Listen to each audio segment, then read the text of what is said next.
Hello and welcome, and I can't quite believe it myself, to episode 10 of Movies in a Podshell, the podcast which takes one great film and couples it with a classic movie from another era. Maybe not this time, but it is a movie from the same era, and that's fine because we just do what we want on here.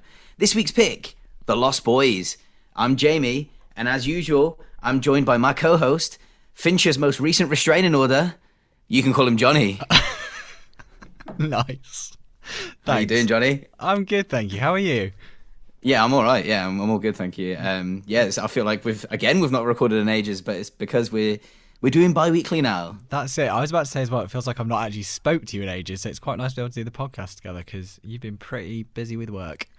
Yeah, I think we've both been pretty swamped with work. Everything's picking back up again. The world's getting back to normal. Back on the road life, you know. Well, that's it. Yeah, you're under a duvet.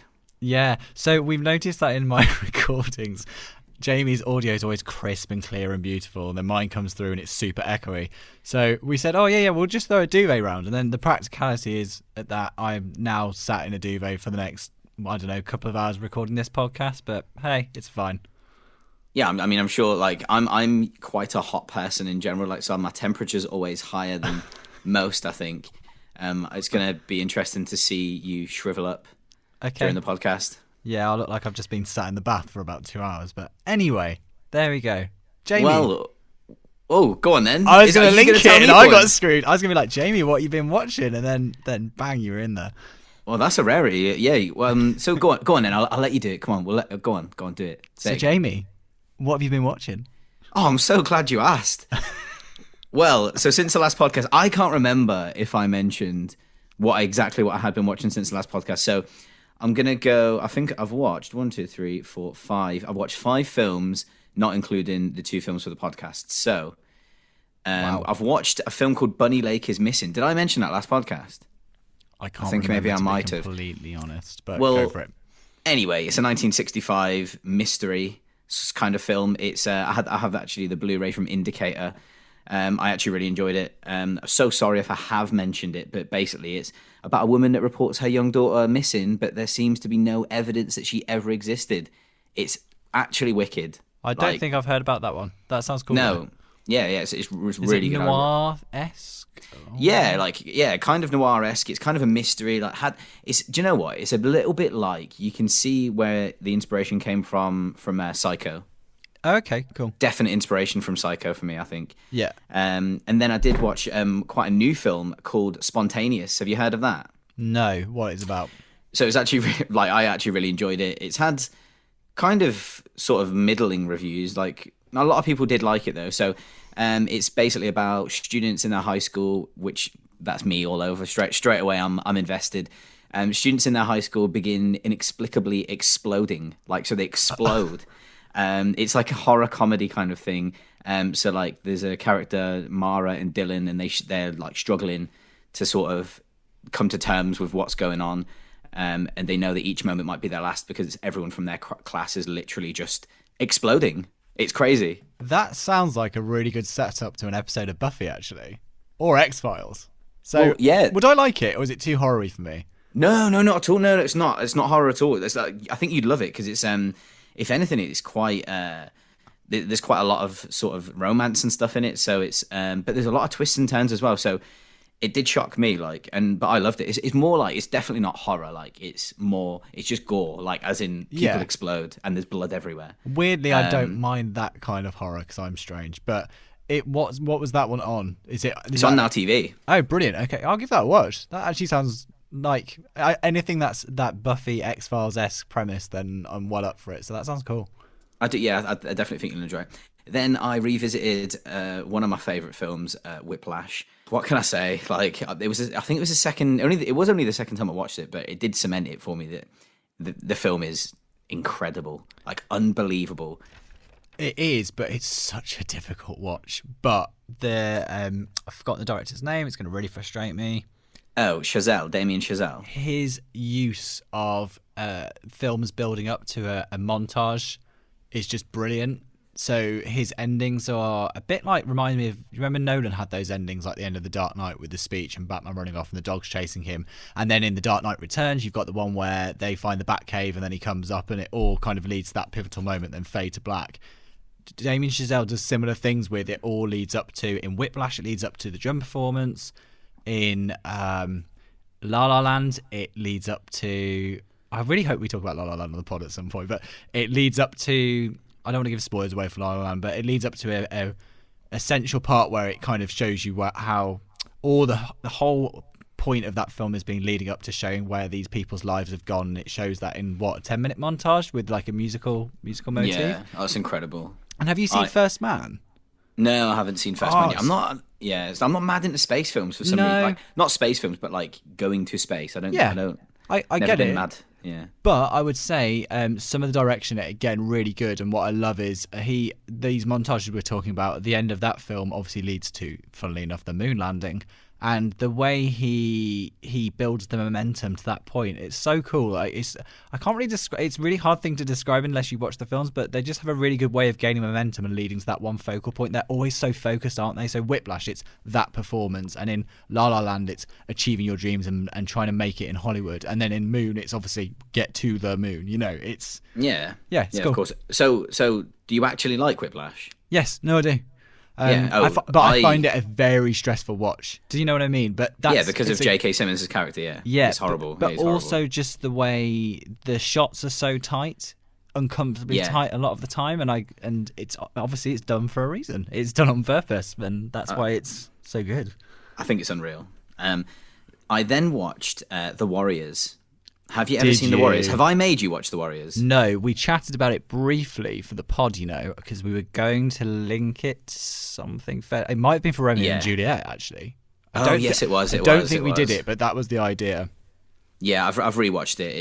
It's as good as you remember, or no? Well, I've seen it like about 15 times. So okay, fine. You knew what you were in for. Oh yeah, I grew up on it. Like, I absolutely love it. It was another one of those films that I had on VHS back in the day and randomly picked it up from a car boot sale, as usual, like I always do.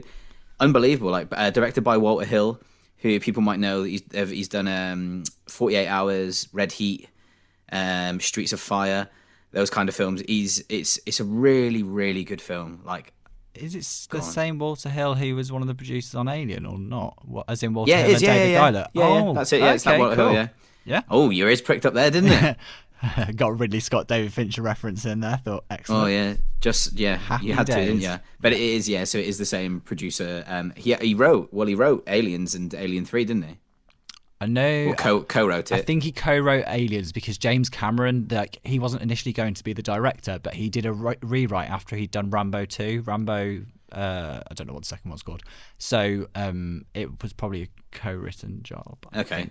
But yeah. Well, anyway, The Warriors, right? It's about a gang leader that calls all the gangs in New York into one place, and basically the Warriors are a gang from Coney Island, and they are framed for shooting the main leader of all of the gangs, and they've got to make their way back to Coney Island, which is obviously in New York. It's like 70 miles away. So, and it's at night time, and they come up against all these gangs, and they've just got to get back. It's absolutely brilliant. So I'd recommend that to anyone. That's also on Now TV, HD version of it as well. Oh wow! Because I don't think I've ever seen a Blu-ray of it. There is a Blu-ray, yeah. So there is a Blu-ray, but it's also on Now TV HD. So check that. And then the last film I actually watched today, which smashed my heart into a million pieces, and you were talking about Whiplash being a tough watch. This is one of the hardest watches in a long, long time. And people might think I'm nuts, but the film Southpaw, you know my love for Jake Gyllenhaal. It's obviously about a boxer, hence the name Southpaw. It's about a boxer called Billy Hope. He's the reigning middleweight boxing champion or light heavyweight boxing champion. He's had a really impressive career, never been beaten, and he's got like a loving wife and daughter. I basically hits rock bottom. I don't really want to go into anything because the film's so shocking, and it had me in tears about 3 times. It's got Rachel McAdams, Forrest Whitaker, and actually his daughter in the film, like an absolutely incredible performance from Una Lawrence, who I've only ever seen her in Bad Moms, but she's in The Beguiled as well, but she's unbelievable. The film is unbelievable. He was nominated for an Oscar and somehow still didn't win. So what's is this available to stream quite easily now? Is this So you can rent it. So you Okay. can rent it for £2.49 on Amazon. cool? Fully worth the rent. It broke me. Like, it was a really, really difficult watch. There were some scenes in there that just had me crying my eyes out, and I'm just like, no, oh my god. When a film gets me like that, that's when I know it's good. Yeah, because you're invested. And if the film wasn't good, you wouldn't be invested in the people. Name one film which you thought was bad that you invested in the characters. You won't be able to because... Well, yeah, exactly. There you go. Yeah. Well, there you go then. Johnny, it's your turn. What have you been watching? Sorry. Can I guess? You been watching any Maze Runner or Harry Potter or any young adult like Divergent, anything like that? No, actually. I've been slowly catching up on my Hitchcock stuff, but the most recent one I've watched, which is worth talking about, is Notorious, which was with Cary Grant and Ingrid 50 Bergman. Cent? No, not quite. Cary Grant and 50 Cent. That's it. No, I'm very late to learning about the fact that Cary Grant was actually born in Bristol and then went over to America, and I'm just kind of obsessed with this. I didn't know that. Yeah, how cool is that? Anyway, it's really cool. I didn't know that. Chat for another pod. But Notorious is classic Cary Grant. He's the suave, working alongside the government, has to hire someone in, all goes slightly awry, and again, things follow. I said to Jamie before the pod, we were joking because it's another film that's 4:3 aspect ratio, and I feel like since the Justice League thing, I've ended up inadvertently watching a load of films that are that aspect ratio, even though I've not been looking for them, but you just seem to find them. But really good. It's some good old school Hitchcock, and Cary Grant's just so charismatic. I mean, I'm sure people who listen to this pod probably already know that, but recently, or fairly recently, I watched To Catch a Thief, which was me and Joe have chatted about it because it's Grace Kelly and Cary Grant, which is just the best combination. They're just brilliant together. But this is earlier Cary Grant, and I don't know, just really like it. He's the original 40s leading man, and to watch it in all its Hollywood glory back in the day, there's just something about that. It's very of its time, but I don't know, I find it really interesting. Yeah, I'd have loved to have been around in that era just to like do those kinds of things. Like I'm so fascinated by the 40s, 50s, and 60s. Like, I love it. Like, you know me, I hate the 70s, same as you. And I find it really hard with films, and with the 70s films, I really have to get a push to do it, because I think we've chatted as well about when we chatted about Frenzy. It's really easy to just write it off and go 70s. Ooh, no, but it's I don't know. I mean, it's a massive sweeping statement from us to be like, we hate the 70s. There's obviously some incredible films in the 70s. It's my least favorite era. That's all. I would like to clarify as well, which is we have also then been told multiple times by people loads of good 70s films to watch, which has then made me think twice. I just think it's quite hard era's style to get into, because it's just it seems the most dated, weirdly. Even like 80s has become like a pop cool thing to reference now. Even the 90s has become a pop cool thing to reference now. 60s has always been a cool thing to reference. Not many people go and say, let's reference the 70s. I mean, in my head, I'm thinking Goldmember. That's about it. But it's just not a popular time period, because it's quite visually, it's when browns were in and wooden and beige. And it's just not a cool era to look back on and get excited about, really. But we must thank the 70s for, we wouldn't have, well, I say we wouldn't have, someone would have done it eventually, but the gore, the exploitation films, like we wouldn't have had any of that if it went for the 70s. Texas Chainsaw Massacre, Alien, exactly, personal favorite, Star Wars. You know, all this stuff came from that era, and also it's kind of the push of old Hollywood technology reimagined in a new way with the dawn of industrial light and magic, which was in mid 70s, and then obviously Star Wars released 77. So one thing I will say about 70s films that I do like is anything from that era that's photochemically processed and not, so if the special effects were literally done on film and not done via computers, I have so much respect for, because the amount of effort it took to get it right. And guys, it's just, you've got no idea. Like, when I watched some of these behind the scenes on how they used to do it, the processes, it's just, it took them so long. Anyway, Johnny, I'm mostly smiling because, like, I feel like, and this is really weird, I feel like I'm under the covers with you. Like, do you know, have you seen the Punisher TV show where he gets flashbacks Yes, of his we've of chatted his about wife, this a and few times. and he's under the covers with her? Like, I've got that. That's me and you right now. Like, I feel like we're having some kind of strange, I don't know, erotic sleepover. That Anyway. escalated so quickly. I was Well, going to listen. say I felt like Casper the ghost. Casper the friendly ghost. Yeah, You're not friendly, no? No. You're just Casper the ghost. I'm not friendly apparently, so no. Right, There you okay. So, onto the, I guess, is that all you've watched? Yeah. Notorious. I've got loads of TV shows to discuss, but we don't talk about TV shows, do we? Oh, go on, quickly drop Okay. it in. What have you watched? I've really Unless it's, I was going to say, Go on. unless it's anything Marvel, but... No, it is not. It is Bryan Cranston in Your Honor, which I think we Oh, might have want to discussed see briefly that. before. Yeah. Really good, but one of our listeners in the pod, PB, mentioned to me that it was affected during the production process because of COVID. So there's Yeah. literally an episode which contains in the catch up a reference to something that was never shown in an episode, and it's just Wow. like a production fault, and it really took me out of it, and I was really frustrated. But I've got one more episode left, but I've really enjoyed it. If you like Breaking Bad, you'll obviously love it because you know what Bryan Cranston's like. He carries it. He's so good. A lot of the characters I don't get on with, but because he, for me, is just, I can't describe his acting style in terms of he's It's intense, isn't it? really intense all the time, but he plays kind of a fatherly character, and I just buy into him. I can't Like describe Malcolm in the it. Middle. No, not like Malcolm in the Middle. I mean, aspects of it, but not really like Malcolm in the Middle. I love Bryan Cranston, and I would like him to. I'd like to see him more in like leading roles in films. Yeah. Because the only films really I've seen him in, like off the top of my head, is like Godzilla. I was about Like, to say, do you remember? So it was the final season of Breaking Bad, and then Godzilla came out, and they were like, everyone loves Bryan Cranston. And you can imagine someone at marketing being like, put Bryan Cranston in all the trailers. Put Bryan Cranston in all the trailers. Spoilers for anyone who's not seen Godzilla 2014. I don't care. Skip ahead 10 seconds if you don't want to know. He dies in like the immediate opening minute of the film, and all the marketing material was so much like, yeah, Bryan Cranston's in it, guys. Get behind it. And it's just so ridiculous. I mean, are you Cashing going to in. be? We are forgetting him in like quite a big role. I say big. but- Drive. Yep. Yeah, the mechanic in Drive. Yeah, but again, Saving Private Ryan. was he in Saving Private Ryan? Apparently. Who wasn't in Saving Private Ryan? There's so many amazing actors in that Yeah. film. And also Black Hawk Down. If you look at all the people who came through Hollywood in like the next 10 years, it's all Black Hawk people Down's in Black Hawk amazing. Down. I love that film. Oh, and he. By the way, he was Zordon in Power Rangers. he was... No, that was rubbish. No, he Power was Rangers Zordon rubbish. in the new Power Rangers. Yeah, that's what I mean. In Yeah, the yeah, yeah. original Power Rangers, he played one of the weekly villains. What? Yes, he did. He wasn't in the suit because it's obviously the footage from Japan, but he Right, like there you voiced go, one of the then. characters as Bryan Cranston. I don't know what that voice I was. love it. It's not Bryan Cranston's voice. Put it that way.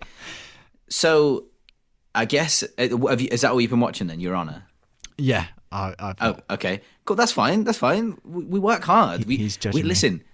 We don't get to sit down and watch 4 films a day because we've got full-time jobs, and we still manage to smack out a pod every 2 weeks. Right.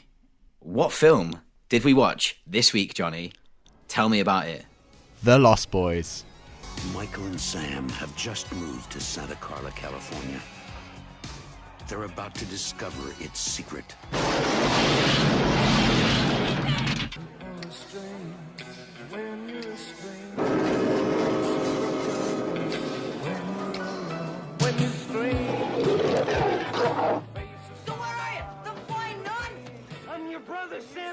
One of my personal favorites. I'm so glad I finally convinced you to watch it, even though you didn't need much convincing. But you know me, I'm a sucker for the 80s, so bad. You say I didn't need much convincing. I've owned the Blu-ray for about 5 years and never watched it. So actually, Really? yeah. So really randomly, my dad bought me a collection of Blu-rays. I don't know, a few Christmases ago or something. And to be fair, he picked really good selection of films. It was like Trainspotting, 28 Days Later, Lost Boys, Leon, and something else. And for some wow. reason, Lost Boys just got left in there and just never got watched. And then That's a shame. now we've seen it. But I absolutely love that film.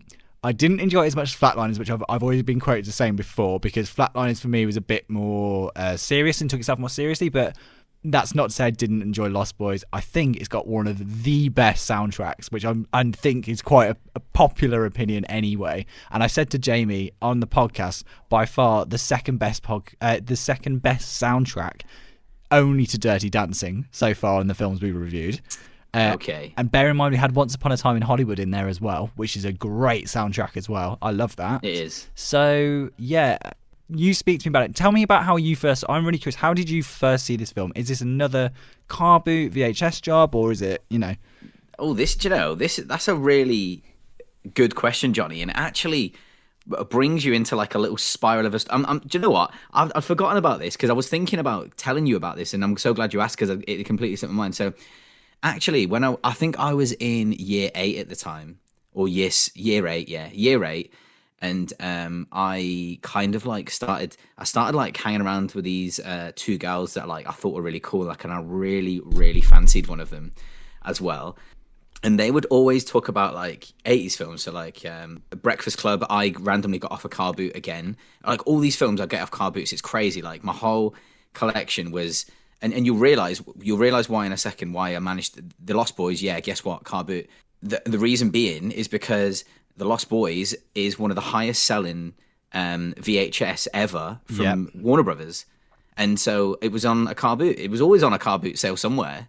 I just kind of they would talk about the Lost Boys. I was like, no, I've never seen it. Like oh yeah, it's Kiefer Sutherland, like, and it's amazing. It's got Corey Feldman. I was like, oh, Corey Feldman, yeah, from. And I was going to give you a little quiz later. The 2 Coreys.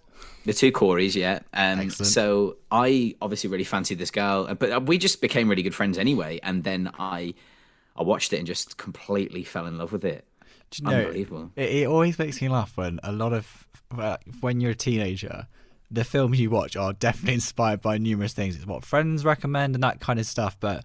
The first time I watched Twilight was because I liked a girl and she was obsessed with it, and I needed to understand the thought process. And there was another girl I remember who loved the OC, and solely the reason I started watching the OC was to understand it. Then I ended up loving it anyway because the OC is great. The OC is amazing, but it was just really funny how it was just like, it's really weird how many things that I was like, yeah, that makes sense. That it's worth investing the time to research that. Yeah. And nowadays, like when people recommend films to me, I'm like, yeah, I'll put it on my list of 400 films. That's it. Just, but back then, like, so like for maybe any younger listeners that we've got, like, I'm 32. Like, Johnny, how old are you now? 28. 28, yeah. Yeah, so I'm 32 and Johnny's 28. So we kind of grew up with VHS anyway, like, and so I had a portable telly with a built-in VHS player on it. Did you? And yeah, I used to just live on it. Like that was my thing. Like, and I would collect VHS and go around car boot sales and stuff. Yeah, I had all those on VHS, and we used to swap them around school and stuff, like, because there was no streaming services. There was only dial-up internet at the time as well. Did you used to tape them off the TV? Like I used to, Channel 5 used to have like Delta Force. Like, did you ever watch? Oh yeah, with Chuck Norris. Oh, I used to be obsessed with Delta Force as a kid. So essentially, they would be on Channel 5 at like 9 p.m. or something. So back in the day, guys, you'd use a bit like setting TVR if you've got one, but you'd set the VHS for the times, and you had to put it 5 minutes before it started and like 5 minutes afterwards in case it overran. And I used to record the Delta Force films, and I used to record them on VHS and watch them back. Well, yeah, and I did the same with the Rambo films. My nan used to, funny story. I always got on about my nan, but like funny story. I used to stay around her house like mostly on a weekend, just because we just had loads of fun together. Like, and so what we'd do is like I'd stay up for the 9 o'clock film on ITV, and it was usually something. It was always something like, I remember this really vividly, Die Hard or Gremlins or something like that. And then what would happen is you'd watch the first hour, then the news at 10 with Trevor McDonald would come on, and then I'd be like, oh Nan, like I'd be knackered at this point. I'd be like, Nan, I'm gonna have a little nap while the news is on. Will you wake me up like when the news is finished for the second part? She's like. And she was really Scottish. She'd be like, "Aye, son, yeah, I'll wake you up for the second part." Like, and I was like, and so like, but then she would never wake me up. She would be like, and I realised what she did now. So this is really funny. Like, she obviously just wanted a bit of peace and quiet, because what she'd do is we'd record the whole film anyway. She'd be like, "Yeah, I tried to wake you up, but you wouldn't wake up." Classic. I was like, right, okay. Like, and I fully believed her at the time, because she was obviously like, yeah. But yeah, so that's. That was what we used to do, and you used to tape it on short play or long play, which is That was it. For better you get quality more or on not. long play. That was it. Yeah, Yeah, well, exactly. I didn't care. I didn't care back then, but now I'm a snob. That's it. I mean, it's like if it's not 4K, Jamie will not watch it. That is now a thing. Not well. I was joking. If it's available in 4K, That's it. then that's the only way I'll watch it. If it's not available in 4K, then I'll slum it Before we go with the rest of yous. That's it. Before we go any further, I want to talk about Joel Schumacher, and I know we've already briefly talked about him in previous weeks, but I've watched all the behind the scenes on the Blu-ray, which I'm sure you've watched as well for this. Have you got? Sorry, I'm really sorry. I was going to ask you this, so may as well clear it up now. What Blu-ray do you have?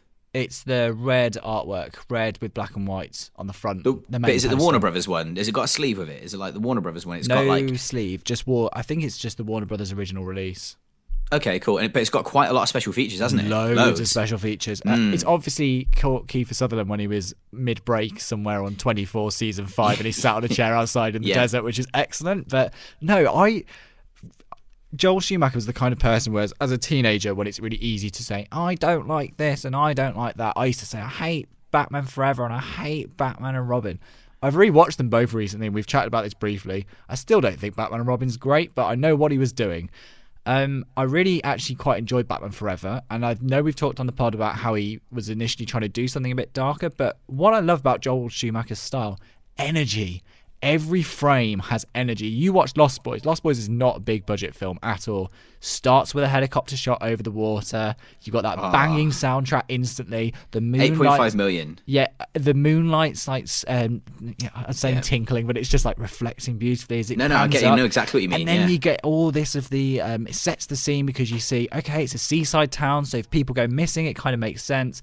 And they've got all the fairgrounds with the bright lights and neons. It's so cool. It's just such a, it's just such a distinctive style. And we've talked about this for Flatliners, how it's got big, bold blue, green, red neons setting mood and Dutch angles, or he just creates energy. And I think I can't, there's so many films if you watch now, that even action films where the camera's not either moving enough or there's not enough energy within it. But even if he's got the camera still, there's a lot of kinetic energy within the scene of people moving across or like bustling crowds, and it's great.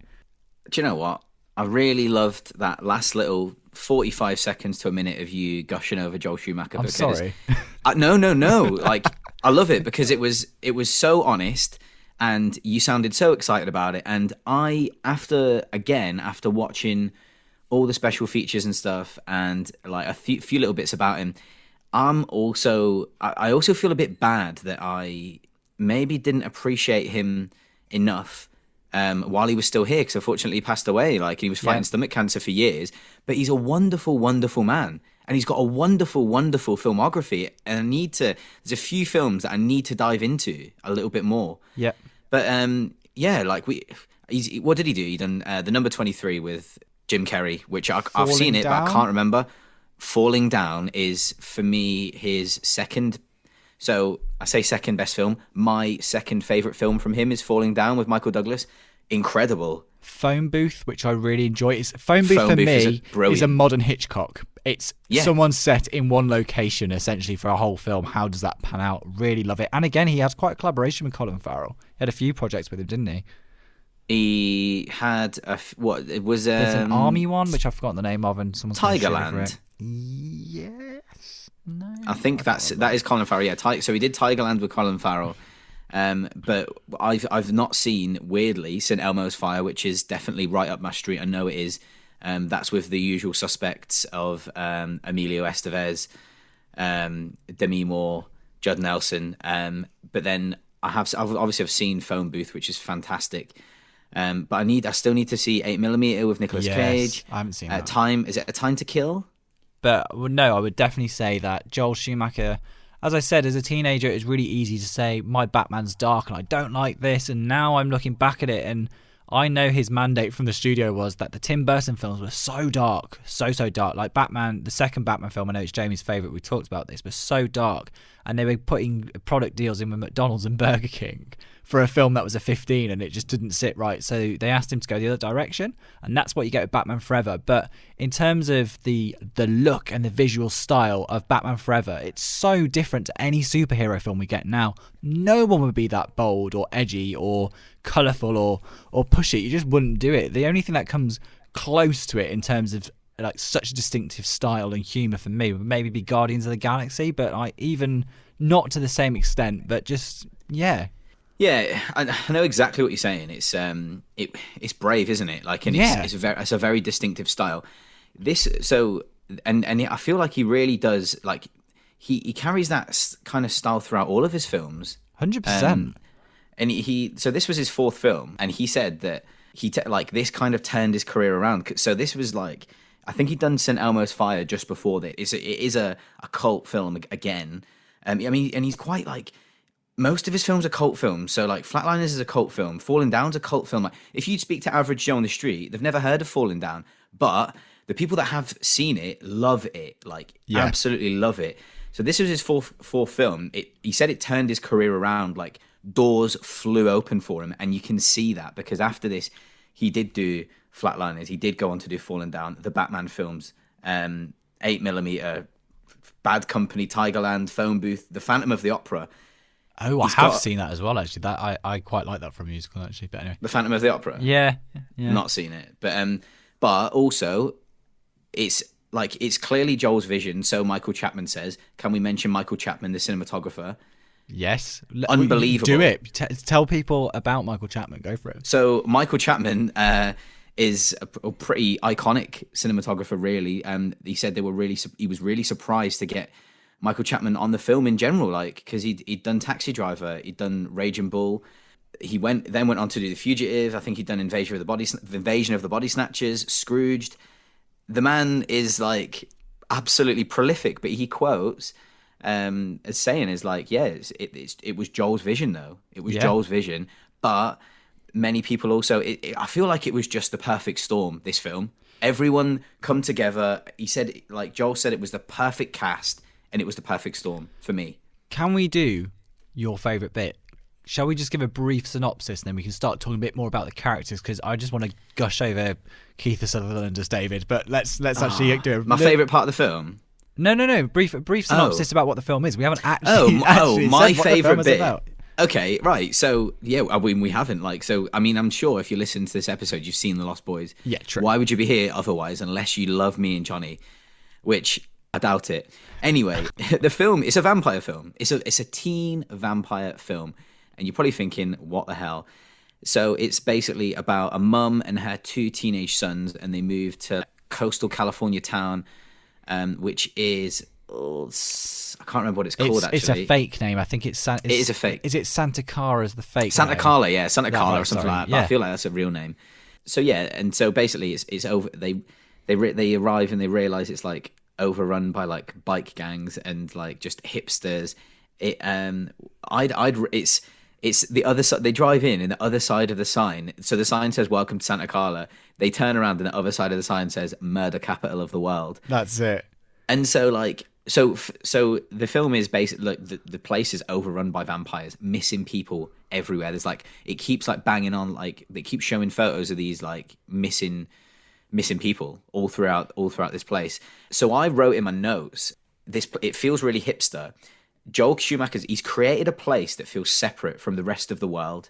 Yeah, I mean, he taps into for me subcultures. So you've got the punk aesthetic, you've got the surfer dudes on the beach. It's all quite categorized. And then you've got the comic nerds.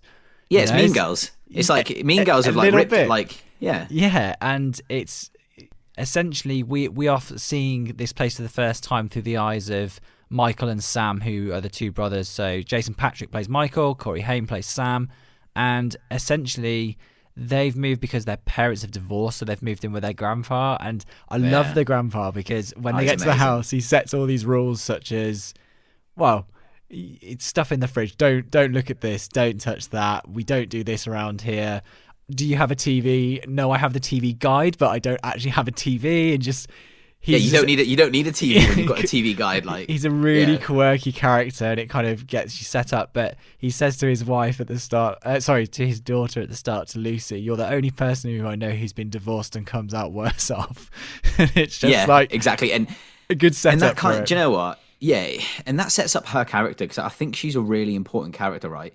Diane West plays I can't remember the mum's name. Lucy. Actually, like Lucy. Yeah, so Diane West plays Lucy, and you'll know Diane West from. She's had a fantastic career. She's been in all sorts. Edward Scissorhands, Footloose, The Birdcage, recent stuff as well with Rosamund Pike. I Care a Lot, and The Mule with Clint Eastwood. She's had a fantastic career. She is brilliant, and it sets up her character, like, because she's such a wonderful, lovely woman, not one bad bone in her body, and it really does. It shows that in many scenes about just the kind of person that she is. Yeah. She's just trying to do the best for her family, essentially, by making this move. And she goes to work at the video store, and at the video store is sometimes harangued at night by these in goth get-up guys, or punk, sorry, not goth, it's like a punk setup.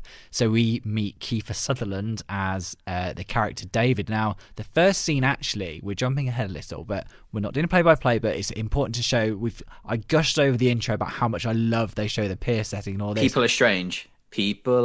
That's it. That's playing as well. Like, and it's amazing. We get this amazing they're on a carousel, so we see the vampires. We don't know the vampires yet, but I've just talked to you about how excited I was about the kinetic energy and the movement in Joel Schumacher's introduction. You've had your camera flying over the helicopter, you've had all these pan shots, and then suddenly you're on a what's it called? I've just said the word. I forgot it. Carousel, sorry. You're on a carousel, and Kiefer Sutherland's really creepily with his gang. He goes straight up to this girl and strokes her face in front of her boyfriend, essentially. And he's picking her as a target, because we know as an audience that he's a vampire, so he's essentially picking his kill. And him and the gang get removed off the carousel, but what's great is the parallax effect you get from the camera spinning round. It's quite otherworldly and a bit dreamy, isn't it? And the carousel music's all a bit strange and not quite right. They get kicked off, and the next thing we see is that couple then drive away in their car at the end of the evening. And we see, much like in Jaws, we don't see the shark. You see it from the POV as the vampires jump down and rip the roof off the car and go in. And again, it's not particularly violent, but it is. You get the picture. Yeah, you know what's going on. I love it. It's great. Again, I know I always reference Buffy, and Buffy is very much because of all these things. But again, it's a good opening sting to get you in and set it up. Yeah, oh man, like it brings so much nostalgia for me. Like when that opening scene with Kiefer Sutherland, Alex Winter, he was the youngest of all the. You'll know, everyone knows Alex Winter from Bill and Ted. Bill and Ted, yeah. But this was his first role out of acting school as well. Kiefer Sutherland was only 18 years old. Apparently, wasn't he 17 when he auditioned, and he had to be 18, so he lied about his age or something. Right, I'm sure that was in one of the documentaries about he had to lie about his age to get through. Yeah, when I think of Kiefer Sutherland, I think of him in this role. It's such an iconic look. He looks incredible. Like he's perfect. I couldn't ever imagine anyone else playing this role. It's what I think about when I hear him. Like, and again, it's probably because of the age, like I was when I seen it. Like, I've never seen someone that suits a receding hairline so much in my whole entire life. Yeah, incredible. Like he's incredible, and his whole demeanor, the whole thing. Like Don't forget, if you've got the acting pedigree of your father with Donald Sutherland in there, it can't go wrong, because you've got no choice, brilliant. have you? He's just so good as well. But anyway, I will. As I've already mentioned briefly, Jamie's taken the mickey out of me for teen stuff. Donald Sutherland in Hunger Games is brilliant. Honestly, he is like. Well, he's brilliant in everything. Chewing the scenery, just absolutely loving it. Honestly, he is so good. Him and Woody Harrelson are the only things that save that film. Oh my god, Woody Harrelson as well. Love him. But anyway, let's not go on a Woody Harrelson tangent, even though we're in the 80s. I was just gonna say, like, the video store you mentioned, like the mum gets a job in a video store with a guy called Max who owns the video store. I love this video store because it just reminds me, again, this film is pure nostalgia for me. It just reminds me of being in video shops, like the smell of it. the look of it, and we're never ever going to get it ever again, unless it comes back like record shops. You said to me the other day, well, would you ever think about collecting VHS? No, would not. I was joking, but no. anyway. Were you joking? Okay. Yeah, I was joking. So essentially, Jamie loves his Criterion, and I know why. But it just, I said to him, with your love of physical media, would you do the ultimate jump and go back to VHS? But Jamie's of the idea of it's not for him. It's not for, and it takes up too much space. I said to you, that's the main issue. Does, but I said to your dad, I said to you, like, what does your dad say about records? Your dad's a big music fan, right? He turned around and said, records? We spent however many years trying to get away from LPs to get better audio quality with cassettes and with CDs, and then suddenly people want to go back to it sounding worse, and he just couldn't get his head around it. He said, why? Yeah. It's funny. So take that and apply it to VHS. And also, as much as I love VHS, why am I rewinding a VHS? What's sitting there rewinding a VHS for? Like, give me a break, mate. I would rather listen to an LP than watch a VHS, though. If you said to me, because it's distinctive, physical media, I'd say the analog sound of vinyl has a lot more to offer than all the limitations of having VHS. Could you get surround on VHS? I have no idea. Probably not. Well, it would be fake. It would be like virtual surround. Yeah. It'd be terrible. No idea. I can't remember because, to be honest, back then I didn't have surround. I just had your TV. Well, there's a lot of people. There's a lot of people that still collect VHS, and some of them go for like silly money now, and it's bizarre because I sold my whole VHS collection, right, and there was hundreds there. I sold the whole lot when VHS was still valid. For £80, like musicmagpie.com. Like no, I think I can't remember where I saw it. Anyway, right, we're talking about the Lost Boys. So they arrive in this town. The first night, they all go off and do different things. The mum goes to the video store, meets Max, and gets a job. The brothers they go off as well, and they see. Well, his brother sees. So hold on. This is really important. Let's chat about this. Open it. The eldest brother, Michael, is at a concert. I'll let Jamie describe the concert for you shortly. But Michael spots Star, and it is very stalkery. He is full on just staring at her. There is no there's no subtlety. That would not fly nowadays. No, it very much reminded me of Anakin staring at Padme throughout Attack of the Clones, where it's like, ooh, you look like a serial killer slightly. But as someone said, you should never take romantic advice on relationships from 1980s films anyway. But literally this character, Michael is just staring at Star. And she's staring back. She is staring back. She glances back and then starts to walk away to get his attention. But please describe what is happening on stage while they are dancing in slow motion. I don't know what I can describe for you, right? But there's a band. It's like an outdoor concert, and there's a band playing, and there's a man, and so he's. I can only describe him as a muscular, oiled up, sweaty saxophone player that's like singing and playing saxophone, and it's incredible. And so this man, right, his name's Timmy Capello or something like that, and he was Tina Turner's saxophone player. Right. Okay. But right. he's essentially, as every note he plays, he thrusts. Yes. Basically, is the only way I can describe it. And he's just a force of nature on stage. He's the kind of thing. If you're there live, the energy must be. Oh yeah, every time I see this scene, I'm like, oh, I forgot I was attracted to men. Like he is just, oh my goodness, and just go and Google it. Just go on YouTube. The Lost Boys saxophone player, unreal. And it leads me. What are you going to say, Johnny? I was going to say Jamie put a post on his Instagram about it on his story the other day. Actually, well, it leads me on. So one of my friends, Kim, writes in, a friend of the show as well. You can go and find her at kims.cinema.escape on Instagram. She says, if Lost Boys was to be remade, who would you want to see play the greasy saxophone man? So she describes him as greasy. And I get greasy. it. It's as greasy as it gets. He's oiled up. So I wrote in my notes here, before this question came in, How out of context is the topless, muscly sax player who looks like Shawn Michaels from wrestling? He does look like Shawn Michaels from WWE. Doesn't he? Yes. I haven't stopped thinking about him since like 2001, around the time when I saw the film. To answer Kim's question, though, I've got two choices, right? I've got two. So I've got one specifically for Kim, because I know she has a certain affinity towards a certain film. And so when I think of this guy, right, imagine this. We're going to replace him nowadays. We're going to replace him with Mickey Rourke from The Wrestler. Shout. Fantastic. Imagine shout. Mickey Rourke from The Wrestler. Slightly like, you know, that old look when like they used to be muscly and they still kind of are, but they're a little bit flabby. That look. And then Mickey Rourke from The Wrestler. I think he looks wicked doing that. Yeah. And then my second one, right, is kind of along those same lines. Again, this around this time now, the age of this person right now, Sylvester Stallone. I want to see him topless, greased up, and blowing that sax and singing. That's what I want to see. You've got left field from where I was going. Good. That's good. I'm glad we've gone in different directions. We've got Tell me about yours. So the most obvious one is it's got to be Chris Hemsworth, because he's just as shredded as that guy is. Oh, But it's so obvious, no, isn't it? It's That's my obvious pick. That is my obvious pick. So we'll get away from that before Jamie starts complaining.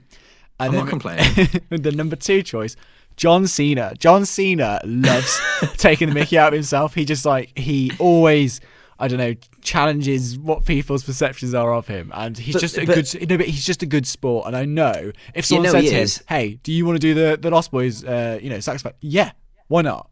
No, he would. I'm sure he would. That. But there's one massive issue with that, John. What's that? No one would be able to see him. What? Oh God, Jamie, you went Yes, there. we're there we are. I've never forgotten the John Cena rap when he walks in. He's like, "My name's John Cena.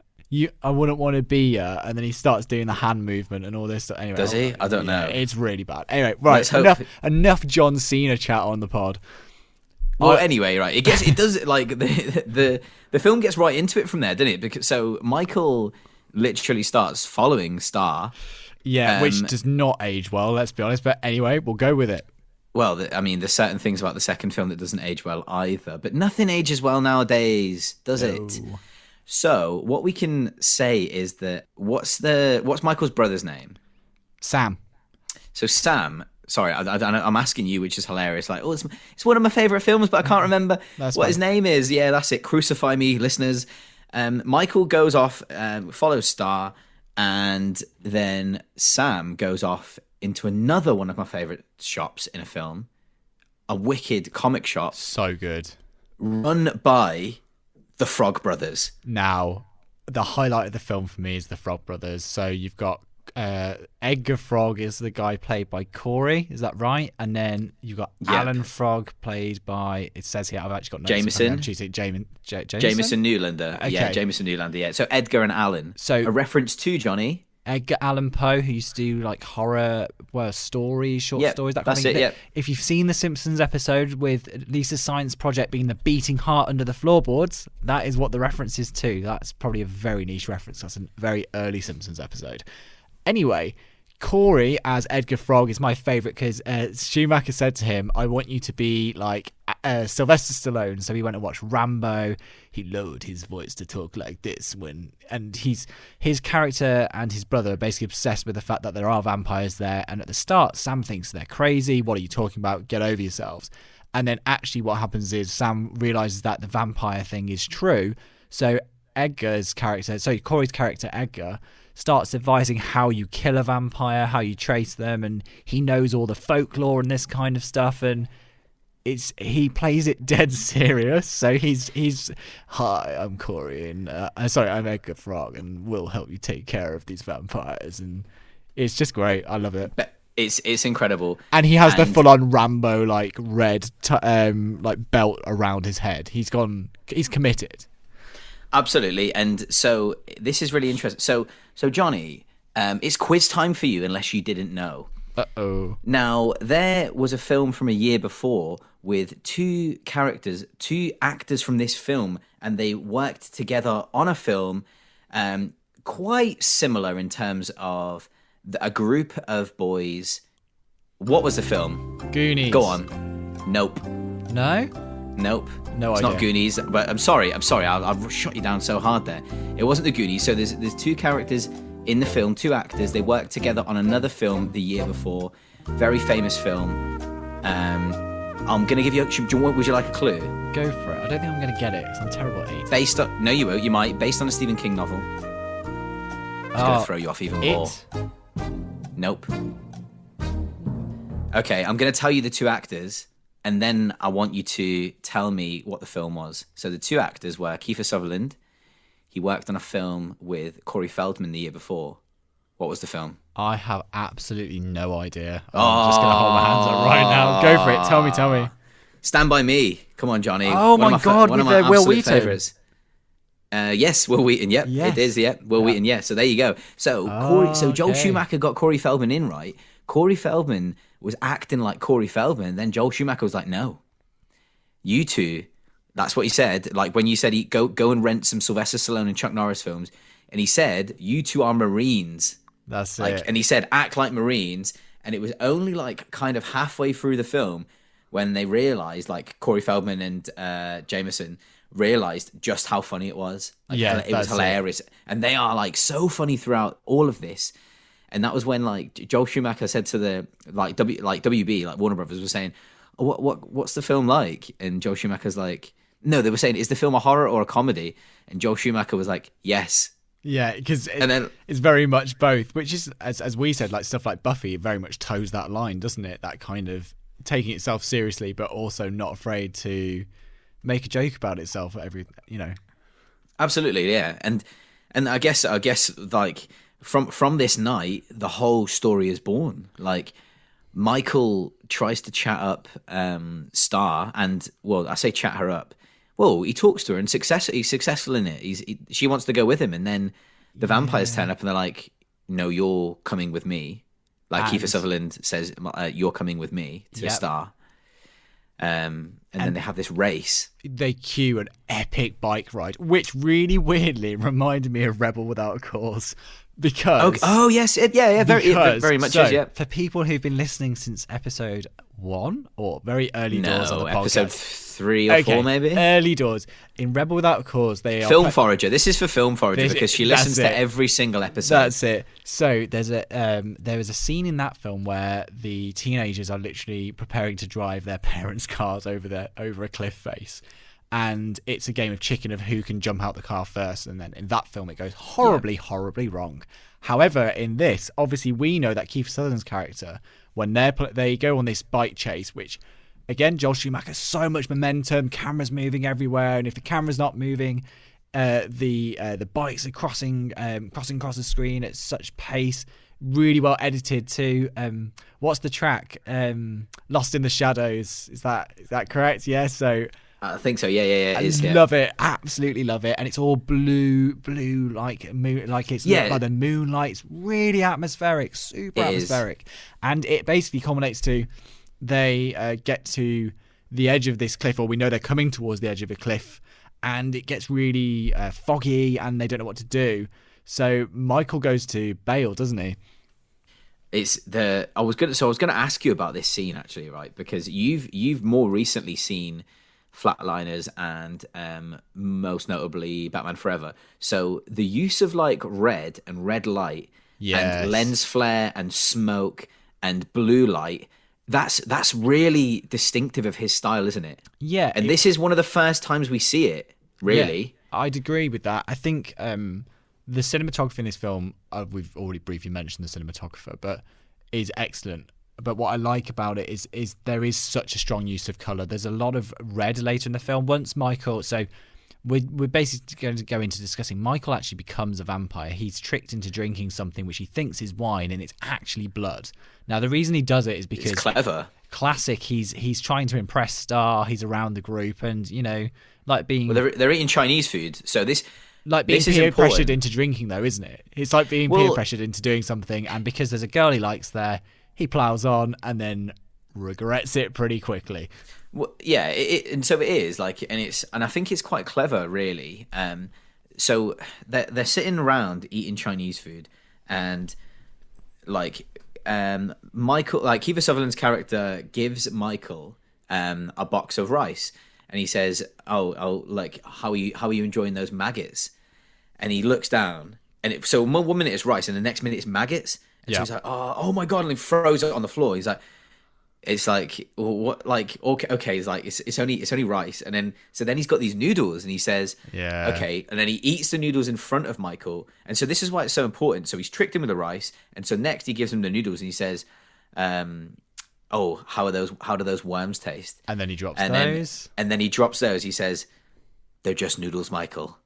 And so then he gives him this like bottle of like extravagant wine in this crazy like bottle, and he says, "Drink some of this." And so at this point, he's been double bluffed, and he probably thinks it's wine, and he's not going to look like a fool again in front of this girl that he really likes. But it turns out this time, guess what? It's blood. Yeah. So, you tricked me. So essentially, though, what's good with the tricking scene, like you said, though, is it's also establishing the powers of the vampires early on, because we don't really know what they can and can't do. So I'm not saying they've got mind control, but we understand that they can maybe influence people slightly or change the way they're thinking, because he's literally seeing his food the other way. And when Michael drinks this, like, we instantly know something's wrong. His eyes go that weird, they have like the contact lenses and that horrible light, like the yellowy. Can we talk about the contact lenses in this film? They are amazing, but look like they were hurt. That's all I'll say. Did you? So there's a special feature I watched with the special effects artist, and so apparently, like back then, this was 1987. Contact lenses weren't really used like much, so like they weren't really a thing. Like they were literally pieces of glass, right? And they were so painful, right? So listen to this, and this blew my mind. So there's parts when you see when they've turned into vampires, you see like their eyes change completely, like, and it's got that yellow eyes kind of thing. And so apparently they were so painful, these contact lenses, and they were like glass eyepieces that covered the whole eye, that they had to numb their eyes before they put them in, and then they could only wear them for like 4 or 5 minutes at a time when they were shooting scenes, and there was no oxygen getting to their eyes, so their eyes would go really dry as well. It's crazy. I hate anything about eyes and stuff. I can't deal with. It makes my eyes water even hearing that story. But for what it's worth, the eyes look amazing, and there's no CG here. You can't, that wasn't an option, so you had to do it for real. So they put on the contact lenses. The vampires look. I know Joel Schumacher. We talked this before. With the Batman films, it's all about like treating the suits like Greek anatomy and that kind of thing, and we always talk a lot about the idea of him saying make it sexier and make it appealing in that way. So the vampires' faces don't actually distort all that much. They're still scary looking, but essentially their eyes change, and then it's their teeth. The rest of, in Buffy, you imagine they kind of get the big scowl at the top and like loads of extra lines and that kind of thing. We don't really get that. We just get teeth and eyes. Exactly, and the teeth, like he wanted them to look really natural. Like the face, though, like so what they did on the face was like it was like really like thin pieces of sponge on the face. So I think this did inspire Buffy, the way these 100%. Vampires looked, because it's like they do have like slightly like puffed out forehead, puffed out cheekbones, where there was like really thin pieces of sponge glued there, and so that I really do think it's quite clearly where Buffy got its inspiration from. Definitely. Sorry, go on. No, I was just going to say Michael is tricked into becoming a vampire. He is, but one of the scenes I really enjoy, which is shortly after that in the film, is when his brother works out he's a vampire, because Michael's struggling to sleep. Goodness. And he's my like favorite, floating up in bed. He can't. In this film, vampires can fly pretty much, can't they, rather than just jump? And and he's like levitating off the bed. He can't sleep properly, and he knows something's up, but he's not fully sure, is he? And then he goes on another night out and he meets up with Star, and that's when he fully realizes. And also they get together. So I think he's kind of happy that the Phantom became a vampire because it's given him a chance. But essentially the scene where his brother Sam finds out, because they've got a dog, and the dog's like going absolutely nuts. It's like a Japanese Akita, I think. Yeah, like the dog's like, that's probably my favorite part of the film, actually, and some of my favorite lines. come in this part of the film. So the Sam, the little brother, he just goes to have a bath, like a bubble bath, and he's in the bath and he's singing like, I ain't got a will, like, and he's like singing in the bath, like, and all of a sudden, like, you see Michael go up to the room, and the dog is like glaring at the door, going for him, and like the dog, basically something happens, like Michael's just like, sorry, Sam's in the bath, like just doing, like having really loads of fun, I guess, like it looks like the most fun bath ever, like, and then the dog actually attacks Michael because Michael's going to attack Sam, like almost like an instinct, like an animal instinct. And then Michael runs down like, what's going on? Like, he said, the dog was protecting you. He said, like, what have you done to the dog? Like, because the dog bit him on his hand, and his hand's like really bloody, isn't it? And that's it. And there's a mirror. I was going to say, the physical effects are really like good in this, aren't they? That's it, yeah. And then there's a mirror in front of them. And then when he looks in the mirror, that his brother doesn't have the reflection, and he's like, you're a vampire. So he says... So, and this is my favorite line of the film. Like, it's so funny. He's like, you're a creature of the night, Michael. I can't believe it. My own brother. A shit-sucking vampire. You wait till mom finds out. And that is so funny because it's just like, it's obviously meant as a funny bit as well. Yeah. Because it's like, the dog has just mauled his hand. He's just found out his brother's a vampire. And... like, he's come out with this line, like you're a creature of the night, like my own brother. You wait till I tell mum, like, that you're a vampire. That's it. And his mum's on a date with Max. But I also love with this is the fact that he calls up the Frog Brothers, doesn't he, for advice on how do I deal with this and what do I do? And they're like, don't worry, we know exactly what to do. We think we know where the nest is, and we'll take care of it. And you're just thinking, it's all gonna go Pete Tong very quickly. Well, they just say like, you've got to stake him through the heart. Yeah, like literally, like kill your own brother. Like, he's like, is it like, and it's just such a brilliant scene. The mum she's on a date with Max from the video store, who like she really likes, and he obviously really likes her. And the mum comes back, like, because he calls his mum, like, because his brother's trying to, like, well, kill him, I guess. Like, it was kill him maybe now. Like, I feel like we're learning at this point that as a vampire he wants to feed, but we also understand he's close enough to him as his brother that he won't do it, and he has impulses. Yeah, he's a different kind of vampire because, like, Kiefer Sutherland's David is very much a baddie and is targeting these people, and we know because Star, one of the people we haven't mentioned who's with Star, is a child, which implies obviously they've killed him.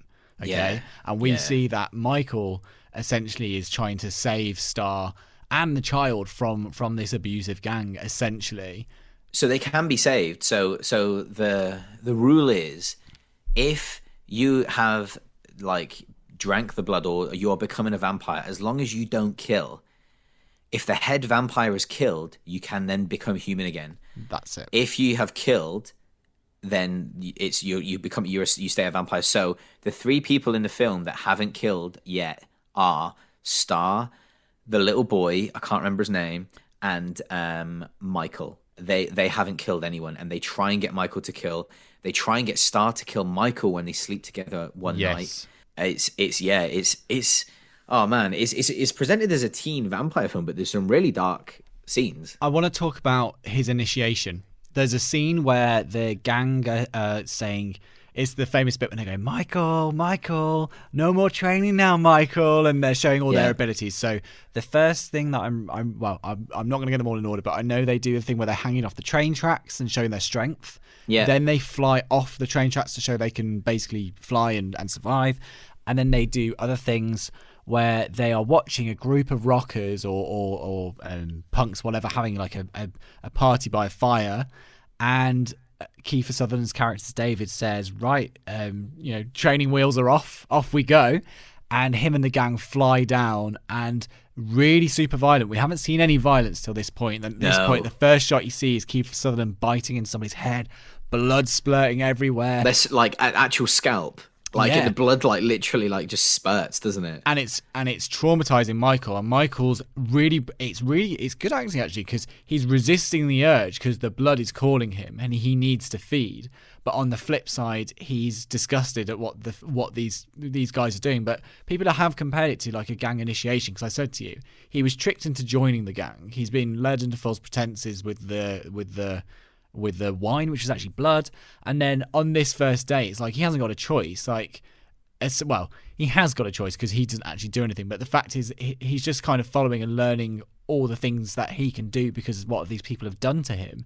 And then he's just witnessing their world and he's disgusted by it. And he doesn't take part in that frenzy. But the frenzy is brutal. The shot choices, again, I'm talking about the energy. It's like crash zooms and really quick cuts of just momentary bits of gore, but just they're super effective because they're used in small elements, rather than in a modern horror film you probably show it all super gory for long takes, and it would actually lose the effect and the impact of it.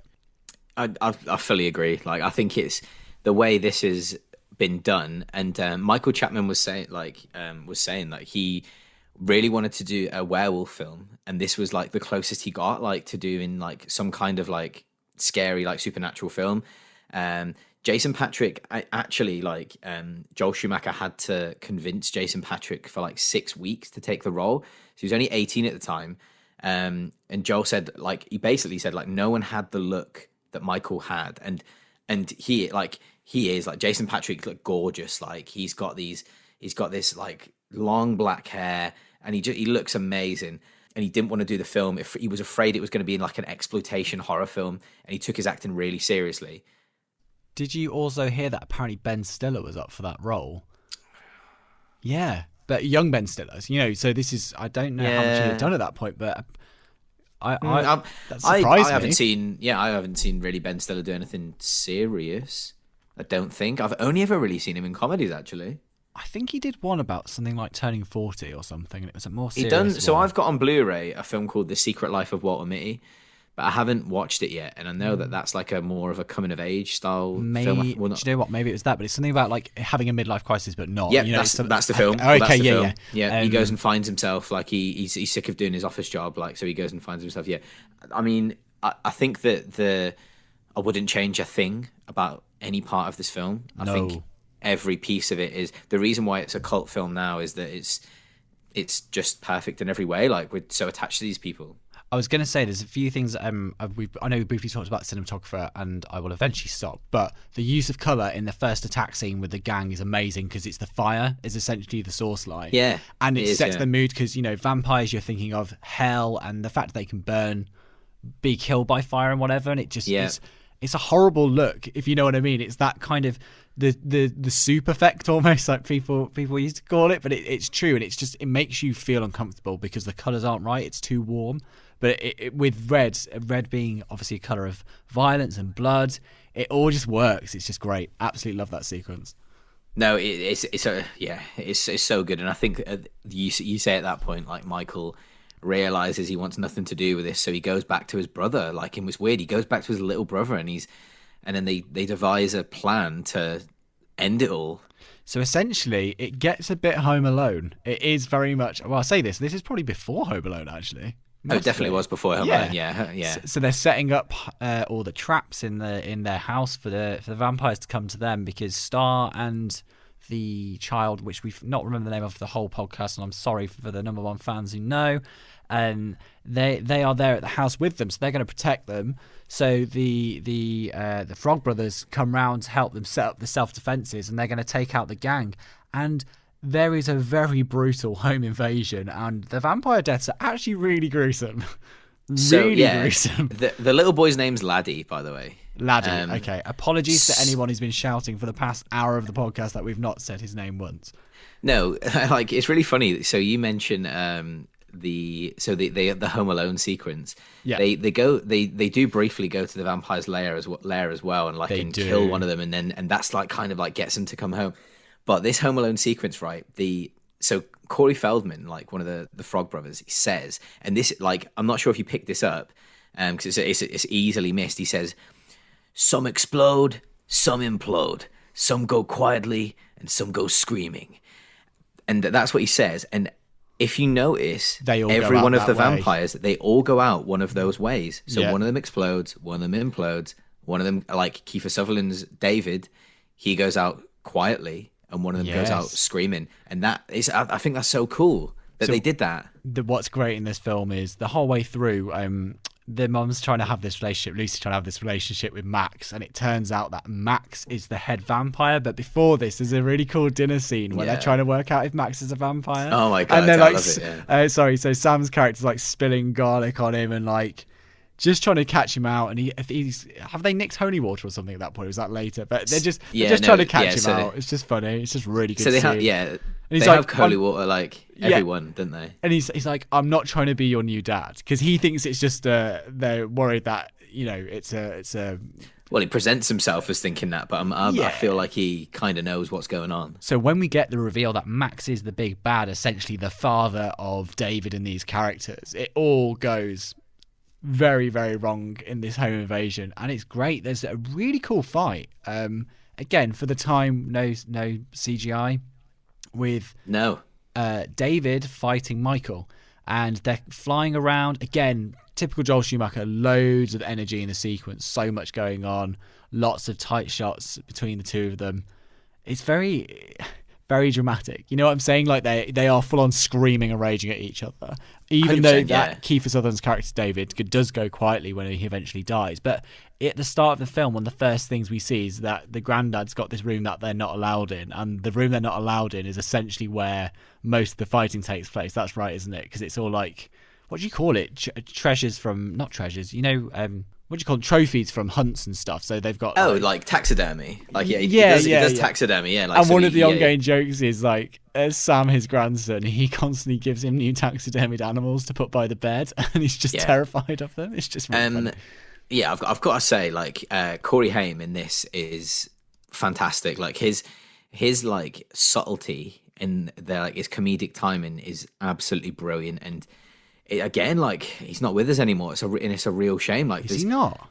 I don't know that. So again, like, so him and Corey Feldman. So I'll go into it quickly. So him and Corey Feldman. Corey Feldman actually hated Corey Haim because Corey Haim auditioned for the role of Mouth in The Goonies just before it, and but Corey Feldman got the part. And he said, "Who is this Corey guy? Like, sick of hearing about him, basically." But they become like best friends and stuff. And some pretty, you can look into it yourself. I'm not going to go into it on the pod because it's put us on a real downer. But some really sad things I think happened to Corey Haim over the years. From I think he suffered a lot with like drug abuse, like depression. Corey Feldman as well. Like he's still with us, but I think he was addicted to cocaine. Like before The Lost Boys, like turned up to set like really high, and Joel Schumacher said, "Listen, like you're fired. Like don't like." And then he came back and cleaned himself up for the film. But again, he's really struggled with drugs as well, which is just really sad, I guess. I was going to say it's really sad from this era. There seems to be quite a lot of issues with things like that, because we also had. With Edward Furlong, who played John Connor, and he had a really troubled I don't know if it's the success or the fame or if they get surrounded by the wrong people, but it's such a shame because we love Phoenix as well. Yeah, but there's a lot of them. Yeah, we love these characters from the films, and we idolize them and relate to them through their films, and we see them as these happy characters or really engaging or funny people. And then it's so sad when you find out that obviously they're real people playing parts, and they've had such troubled aspects. And think about all the joy and entertainment they've brought to people, and they always seem to have such negative lives afterwards. It's a difficult subject, isn't it? I mean, I would be keen actually to look back in the 40s and 50s and 60s eras, which we talk a lot about. I wonder if the scandals were still the same, but just brushed under the carpet more, or because there must have been. I guess so. Issues, I say this a lot, like in real life. Like, not that I'm not portraying a different person on the podcast. So, like, I am me. But like, I think technology allows us to view things a lot more. So it gives us a lot more exposure on everything, like just in general. And that's why people are caught for things like that they shouldn't be doing. Whereas in like back then when there was no technology, they wouldn't have been. Like, there's all sorts of it's heartbreaking, really. Like the Corey Haim and Corey Feldman were best friends. They did 6 films together afterwards. They were known as the two Coreys. Like heartbreaking. Unfortunately he's not with us anymore. It was a few years ago now he died. on a lighter note, I think it would be very appropriate then. What was your favourite Corey Haim scene with Sam? Is it the bit when he finds out that his brother is the vampire and he's like, I'm telling Mum, or is it? Oh, 100%. There's a couple. So there's the scene when he's like sitting in bed reading the vampire comic, Yes. and there's a really great subtlety to his acting when the grandpa brings in another, like an eagle or a beaver, like a stuffed beaver or something, and he like kind of like glances over like in disgust, but continues reading. It's really subtle. It's brilliant acting. There's that. There's the part where he also like nails the Frog Brothers on the Action Comics, so he's talking to them about Superman. Love that part. But obviously my favorite bit is the pure comedy of when he's sort of saying, I can't believe it. My own brother, a shit-sucking vampire. You wait till Mom finds out. Like, that is just, it's hilarious. Absolutely brilliant. They're my favorite parts from him. I think he's fantastic. So I wanted to pick a favourite moment of the film just to leave this before we move on to Monster Squad. But what are you doing? You're just spoiling it for everyone. No. You just did. You just said. You've told them the next film. Oh my god. Well, viewers, guess what we've paired it with? Johnny, Mr. I let the cat out the bag. That's it. Right, carry on. I was going to say, I think my favourite sequence, and this is a bit boring, if it's not the first one, which I spoke about with such passion, I think people will understand why. Yeah. I think it's probably the bike chase. The bike chase is so good and so tense. For something that's so low budget, relatively low budget, and wasn't this shot over 3 weeks? Did we establish it was a really 6 weeks? 6 weeks, sorry, but it's a very short turnaround. But what I loved is the bike chase. Honestly, there's a similar bike sequence in Batman Forever and Batman and Robin. I don't know if you've watched them recently. I've not watched them recently. Okay, no, I've not watched them recently. But again, it's obviously a subculture he's got some interest in, and he just knows how to film it. And it's just great. Yeah. I don't know. It just if you know how to capture it and create energy and excitement, then that's it. Now, apologies for ruining what the Link film is this week, ladies and gentlemen, but hey, here we are. Well, just so you know, guys, every week we pair the main film with another film that is of a similar ilk, in a similar vein. Usually we try and go a little bit off kilter. So for me, like I would have paired it with, had I not just watched it maybe a couple of months ago, my first pairing would have been Fright Night. Fright Night is one of my favorite films again. So if you're in the UK, you can get Fright Night. You can go Eureka Masters of Cinema. They've got a Blu-ray of Fright Night. If you're in the US, I've got no idea, but I hope you can find it somewhere. Fright Night, it's 80s again. It's absolutely brilliant. Fright Night would have been my first choice, but we decided, as Johnny's already told you all, so you already know, why am I building it up? We paired it with Monster Squad. So, Monster Squad, what did you think of that, Johnny? Can we chat about the fact that I was instantly expecting something like Suicide Squad, and to be fair, it wasn't far off. No, I'm joking. I love the fact that any setup, which is just basically all the Universal monsters from back in the day at once, I really enjoyed it. I'll be honest, I didn't enjoy it as much as Lost Boys. I will start from there. However, neither did I, no. It's another film of that kind of Goonies style, a load of kids coming together to take action, and Little Rascals, if you've ever seen that. That's another one from that kind of era. And I enjoy them. And again, I said this to you, it's really hard now realising the reason Stranger Things works so well is because it just takes all the best aspects of all these things and gives it us with lovely production values of 2000 and, whenever it started, 2015, whatever it was. Yeah. I mean, so Monster Squad, I'd never seen it before. Believe it or not, had a £12 million budget. So Lost Boys had £8.5 million budget. The Monster Squad had the £12 million budget. And guess what? There's a film called Upgrade, right? That had a £4 million budget, £6 million budget. I don't know how they did that. Anyway, £12 million budget. Where's the money gone? I tell you where it's gone. So in the opening sequence, we see Van Helsing fighting, fighting away like all the evil dead, and they get sucked into a portal, which is it's pre-CG effects, so it looks a bit odd. It does. And I think that's probably quite an expensive sequence, and the sequence at the end. But they've got a dog in there, and the dog's like a trained dog, so that's a bit of money. So this film, it could be like a mishmash of about 8 different like films from around this era. So it's like the Goonies. It really reminded me of the Princess Bride, like the kind of the tone of it. The Sandlot kids, like Johnny said, the Little Rascals. Yeah. It's got so much of like it's in Stand By Me. Like it's about a group of friends banding together to basically fight off all of the evil monsters. So we've got Dracula, we've got the what's the underwater? Is it the Creature from the Black Lagoon? Is that actually the full Creature from name? the Black Lagoon. Yeah. We've got the Mummy. We've got the Frankenstein's monster, And a werewolf, is it? and we've got werewolf. Yeah, But what? Yeah, I'll be honest. Let's talk about the characters. I'm not massively keen on the werewolf makeup, but the transformation. I think the transformation is really good.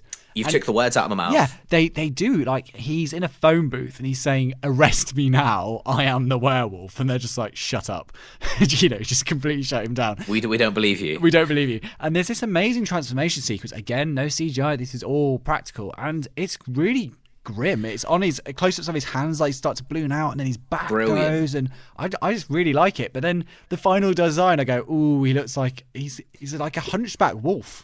I don't know. It's the issue I take is the wolf's face looks really terrible. Odd. For me, I think the physical effects are fantastic. Like like you've just said, the transformation it looks absolutely brilliant. The costumes look brilliant. The creature from the Black Lagoon looks brilliant. Do you know, the first thing I thought was, why does the creature from the Black Lagoon look like he could be in Suicide Squad 2020? You know, honestly, it looks fantastic. Like a legitimate suit. But they don't really have much to do with him. He literally just appears out, what's it called? Like, he comes out the floor at one point and then just isn't really in it. It's a bit of a shame. He does, yeah. Best suit, and he gets the least use. I don't like the Dracula design. I know it's the classic one, but it's just a bit...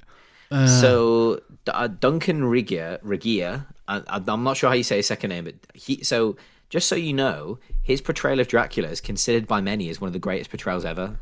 Really? But mate, right? How many have there been though? Let's be honest. There's been loads. A fair few. Exactly. So I love his portrayal of Dracula. He's a badass. Like, so you know, like, so the film is basically what the film is. It's a group of kids, and there's this amulet that basically summons all the monsters, and the kids are part of the monster squad, and they are like sort of experts on monsters. Well, they think like they're just kids that like monsters. They're a treehouse club, right? That's all they are. Yeah, exactly. Just like Stand By Me. So they band together to try and put an end to this treehouse, to these universal monsters. And there's stuff going on in the background, like there's parent issues, like the parent of the main kid, his dad's a policeman who's having like home troubles with his wife because he's never there.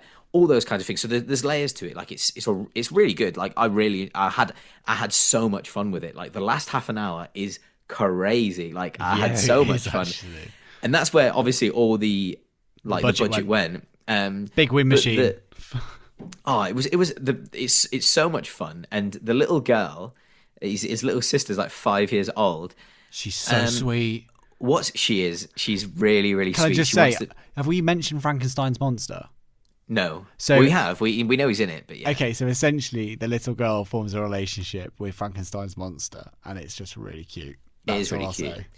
Did you so there's like as usual, like we never go into like too much detail on the second film. Go and watch it though. It's on Amazon Prime at the moment in the UK for free.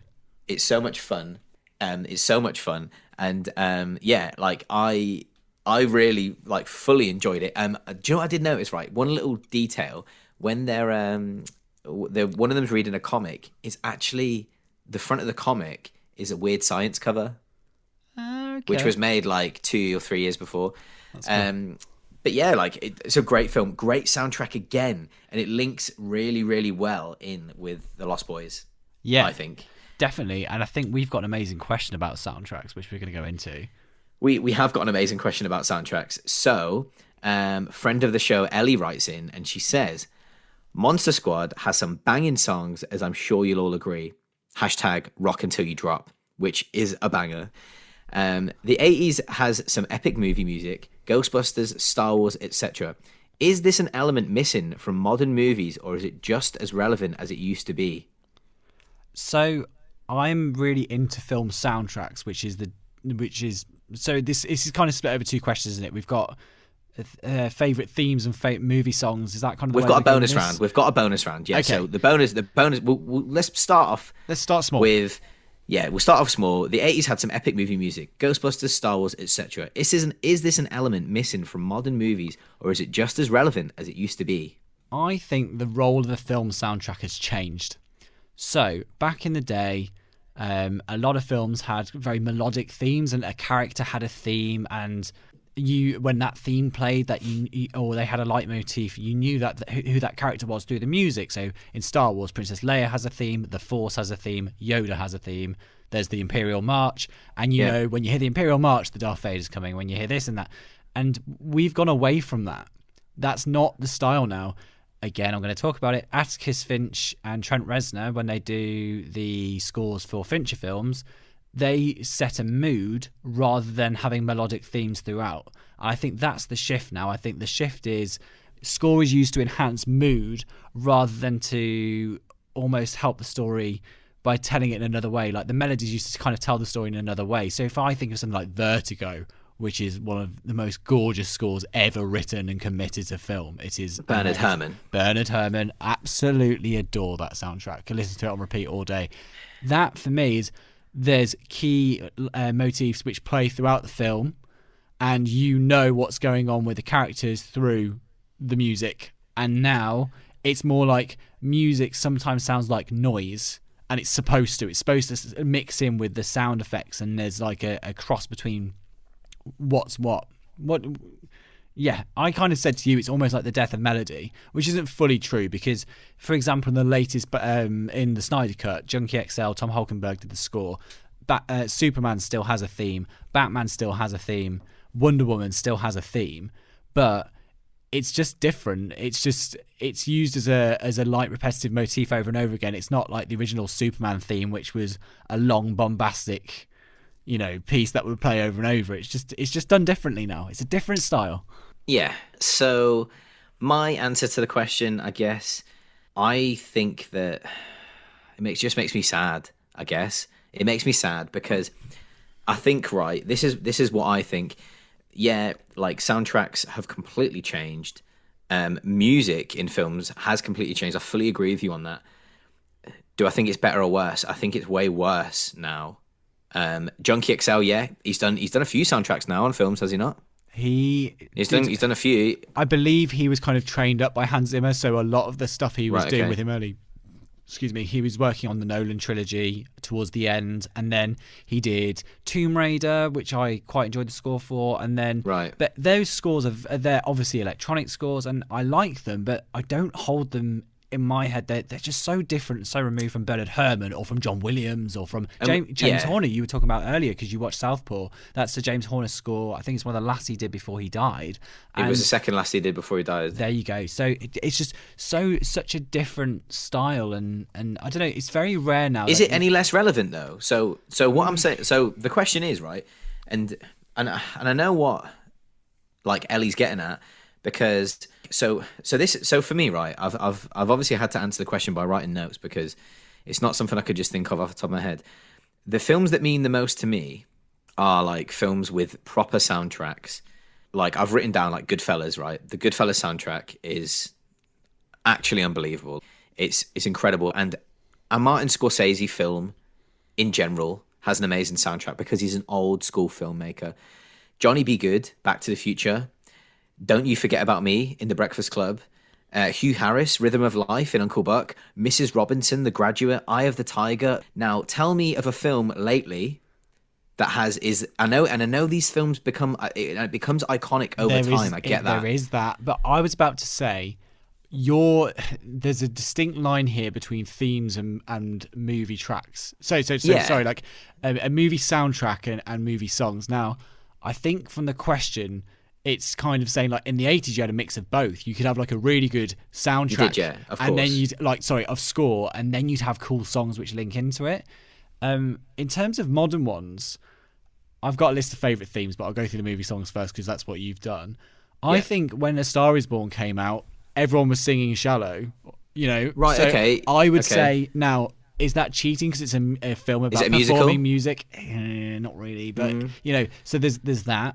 I would say, for example, we've just talked about Lost Boys. I mean, Lost in the Shadows is an absolute banger. I just and can't. Oh, from the Lost Boys. From the Lost Boys. Cry Little Sister's my favourite on that. Oh, that too. But Yeah, anyway, and then I was going to say, you've already mentioned Eye of the Tiger with Rocky is the most. For me, if you say song for a film, everyone will do like Eye of the Tiger. If they're doing a training montage, they will always think of it.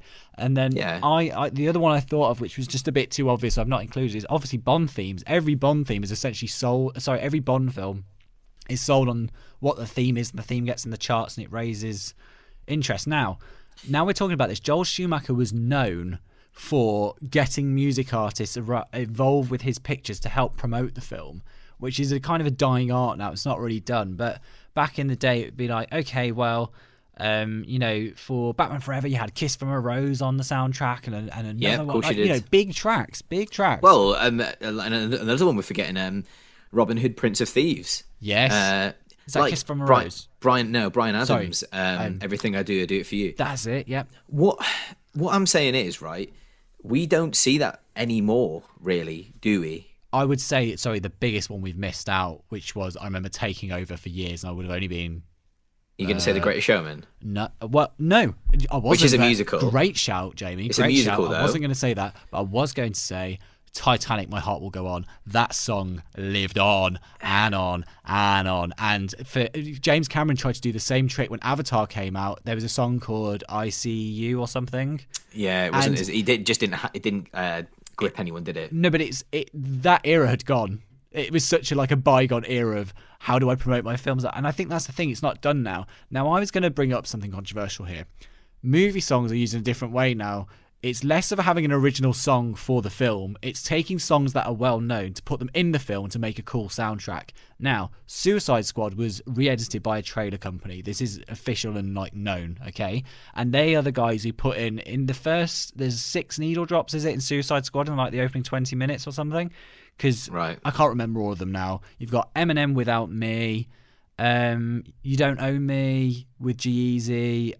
Purple Lamborghini. There's loads. Now, about 2 of the tracks on that soundtrack were new, and a lot of the tracks they used were older because they knew it would hook people in and it would look cool. And again, they were trying to rip off Guardians of the Galaxy.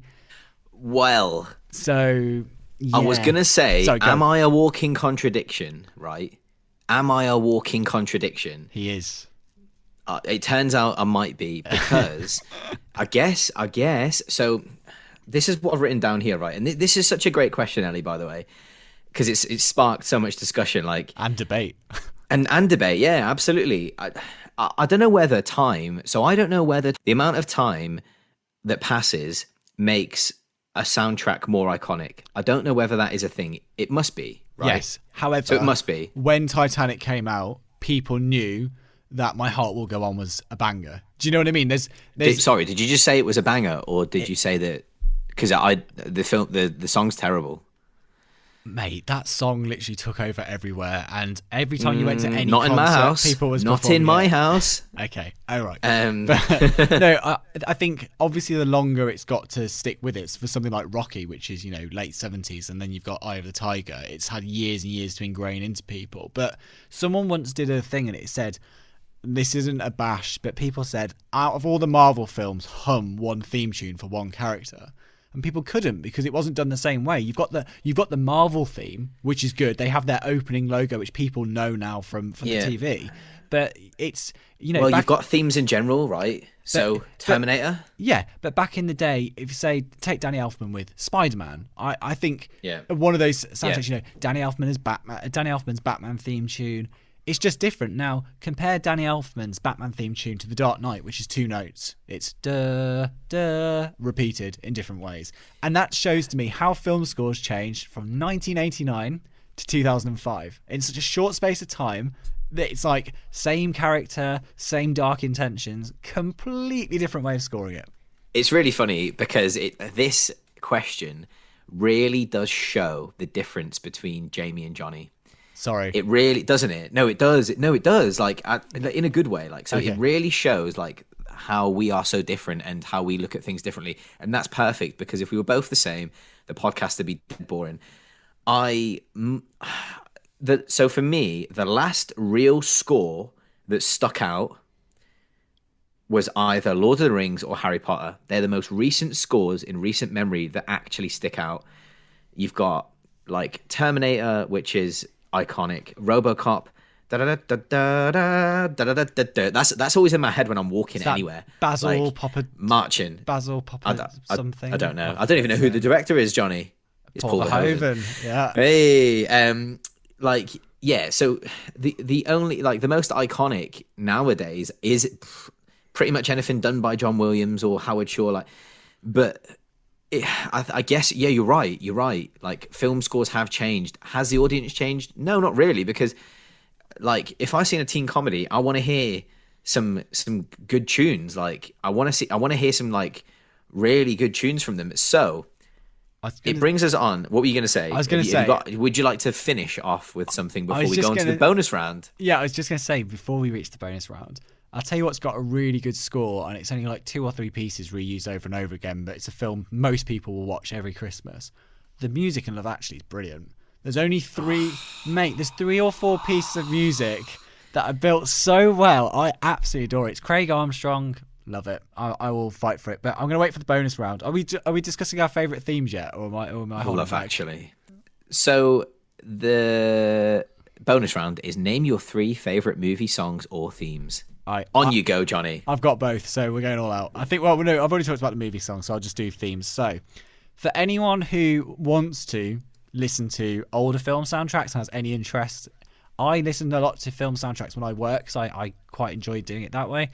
So, I recommend Spartacus, which is Stanley Kubrick's film, and it is Alex North. Alex North was a composer who did a few projects with Stanley Kubrick back in the day. He's the guy, Jamie, who wrote a score for 2001: A Space Odyssey, thought it was going to be used, went to the opening premiere, and his film soundtrack wasn't there. Imagine. Love it. That's well funny. So Kubrick, just like, yeah, we'll use the temp score. Anyway, the second one I've already mentioned, Vertigo, Bernard Herrmann. Again, brilliant composer to get into if you want to hear some old school, beautiful melodic music. Vertigo, and another good one for people to step into, Marnie's a really good score, quite similar. And then anything that's not Hitchcock. Well, to be fair, Spartacus isn't Hitchcock. no, it's not. It's Kubrick. Sorry. And then I was going to say, actually, for more modern film music, I find a lot of Hans Zimmer stuff's quite accessible. So if you want to go for anything from Batman Begins is quite a good one, because that's him. The Dark Knight or Dark Knight Returns. But I really like the Man of Steel soundtrack, which has some stuff with Junkie XL, who we've briefly touched upon, Tom Holkenberg. But if you want a long, epic soundtrack, listen to the new Justice League one, because the soundtrack must be as long as the film, because I put it on for a working day the other day and I don't think it had finished by the time I had finished, and I work for a long time, so I couldn't believe it was still going. I thought, okay, I'm stopping now. Anyway. Wowee. So yeah, go on, tell me, I want to know, have you got favourite themes as well as songs? I'd love to know what so you've got. I guess my favourite, so in terms of like soundtracks, I know I'm so boring. Yous already all know that my favourite soundtrack is probably Dirty Dancing, right? So I'm gonna give you another 3 that isn't Dirty Dancing, because I don't want to be that guy, that boring. So I'm not gonna say. So my favourite movie songs: "Don't You Forget About Me" from The Breakfast Club, right? In terms of like movie soundtracks, I'm gonna go for Goodfellas. Has always been one, but just because I'm in love with that era and that music. And then I guess the theme, in terms of themes, I'm not a huge fan of soundtracks. Drive is one of my favorite soundtracks. Yes. And another one is a smaller film called The Guest. I don't know if anyone's seen that. The Guest is absolutely brilliant, and at some point, like, we should cover it, because it's a brilliant film. I don't really want to go into much about it.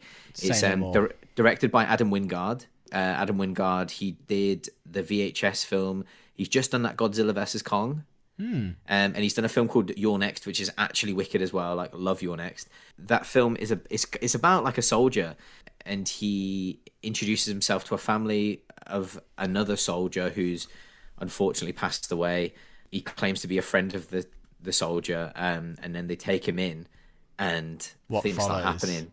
It's Yeah. really, really good. The soundtrack is wicked. So they're like a little bit left field in terms of soundtrack. In No, that's terms cool. of themes, I guess, what can I say? Probably, yeah, Terminator is Brad Friedel. one of my favorite themes, like, because it's just so iconic. And I guess, yeah, Vertigo is well up there. And Superman. I know Brilliant. that's a cop out. No, but it's not at all. That theme was used so long for, apparently, like back in the day, like in the NFL and stuff, or for American football games, people used to play the Superman theme tune before they went out. It was just like a done thing. It was a crowd raise or whatever. It's that's a wonderful, wonderful score, and maybe the cartoon X-Men. I love that. It's like of all the themes, and it's like, oh yeah, X-Men the cartoon. But I'll be honest, that is a banger. I remember I can still play that on the keyboard. It's the one. Anyway. You can play it on keyboard. Oh yeah. Oh yes, we need to. Next time I come round when we're allowed, I want to see that. And so yeah, like we've got another question. Before we move on, I have just thought of one thing I didn't mention. I'm going to kick myself for not mentioning. The Top Gun soundtrack is one of the best 80s soundtracks ever. And if we ever if we ever talk about Top Gun, you've got Into the Danger Zone, Take My Breath Away. It's just so good. And I remember this is really, really sad. For my old job, we used to drive to Scotland a lot, and I was with one of my colleagues, and we were driving through. There's a pass in Scotland where you just go on this bit of motorway between these two massive hills, let's say. And an F-16 went over as we had the Top Gun soundtrack on, and it was Danger Zone, and it was Highway to the Danger Zone, and this plane went by, and you can imagine me being absolutely overhyping it, going absolutely crazy. I thought it was just amazing. So anyway, that's that. I literally can imagine you overhyping it. Yep. And I will just finish just by saying, like, nowadays, I feel like the only directors I can really think of, and I know I talk about them all the time, but the only directors I can really think of that still put soundtracks in their films is people like Quentin Tarantino. Like, and he does, like, he still has like a full soundtrack to a film, but that's because he's in love with older cinema. Yep. It just, yeah, I guess it makes me sad that there isn't many people out there, and I'm sure there's other directors I'm not like thinking of off the top of my head that I'll mention, like Scorsese does the same thing. Yeah. But I always mention them two in the same breath because they're both, and the Coen brothers also have fantastic soundtracks. But there's not many people around that do it anymore, and it's sad. I was going to say for Tarantino, especially for Once Upon a Time in Hollywood, if you listen to that soundtrack, it just sets you back in the 60s. It's even got the fake adverts, and some of the real adverts from the time, and some of the fake adverts, and it's just almost as much of an experience as watching the film. It's just a treat. So good. Anyway. So we've got a couple of questions just to fade us out a little bit. So actually, Vicky asks, what is your favorite monster? Like, in terms of, like, so the Universal monsters, who's your favorite one? Are we going in Monster Squad or just in general? We'll go Monster Squad, because then we've got a couple of other questions surrounding that. Okay, I really like the creature for the Black Lagoon because it was the best suit. I thought it was really cool. But in terms of, like, you were saying about Dracula, actually, one thing we didn't talk about, there is a scene where the police are trying to accost him, and he literally takes 5 out, and he's just walking straight down, and like all these police, and every time they go for him, they try and jump around his neck, and he just like snaps them as he goes. It's brilliant. But, like, why are you not mentioning the part where he grabs the 5-year-old girl by the face and says, yeah. "Give me the amulet, you bitch." Yes, he does. He calls a 5-year-old girl, he calls her a bitch, and it's hilarious. It's really I was howling at that. I think my favorite out of all of them, I love the way the mummy dies, and I love the way werewolf. I love when the werewolf gets a stick of dynamite put down his trousers and thrown out of a window and explodes in midair. That was like one of my favorite bits. Dracula, I think that he's a hilarious Dracula. I really, really loved him as Dracula. Can I just say, the werewolf death is actually quite harrowing. I won't go into it anymore for people who are going to watch it. It's so sad. But it's actually quite, for a film that's not really trying to say much, it was a bit of that's poignant. Yeah, but it's sad because it's a tragedy, isn't it? It's not his a man, fault. Yeah. Like, no, it's not his fault. Like, and it's always sad when a werewolf dies. Right then, pod question. Mm-hmm. Surrounding the Universal monsters as well. Uh-oh. and monsters in general. This is from Patch. He writes in and says, did movies like Twilight and the latest Mummy movie ruin the classic monster movie, or is there still a place for the dark universe? Okay, two things with this. I've only seen Twilight 1. I think I've seen clips of the second one many years ago, maybe, but I had nothing wrong with the first Twilight. The thing I didn't like about it, though, was because I loved Buffy for years, I didn't like the ideas of vampires being able to go outside. I just couldn't get on board with it. But anyway, in terms of has that affected the monster genre, I don't think so. I think the Tom Cruise Mummy was that phase where we talked briefly about this, where everyone wanted a universe. No one concentrated on making one good film. You set up your trailer for the next 5 films. And by jumping the gun, the quality control seemed to lack on the initial... I remember the poster shot of Johnny Depp and all those different actors and Russell Crowe who are going to be in this dark universe, and half of them weren't even in the Mummy film. And nothing's happened since. And I just thought, you're jumping the gun. Make a good film, get a sequel. I really like the 1999 Mummy, and if they would have carried on with that, of course, yeah, they're brilliant. Well, they did carry on, didn't they, with Scorpion King and with The Rock, which was like when he first kind of went from wrestling to acting. So it's a good question from Patch. Like, I can't say that I can't sit here and say that I've seen the old Universal monster films. So like, I haven't seen The Mummy, I haven't seen any Creature of the Black Lagoon, I haven't seen any of that. Do I think that there's a place for it? So, how about we think about Lee Whannell's The Invisible Man, which is brilliant. Absolutely. It was my favourite film of last year by a margin. Like, absolutely fantastic.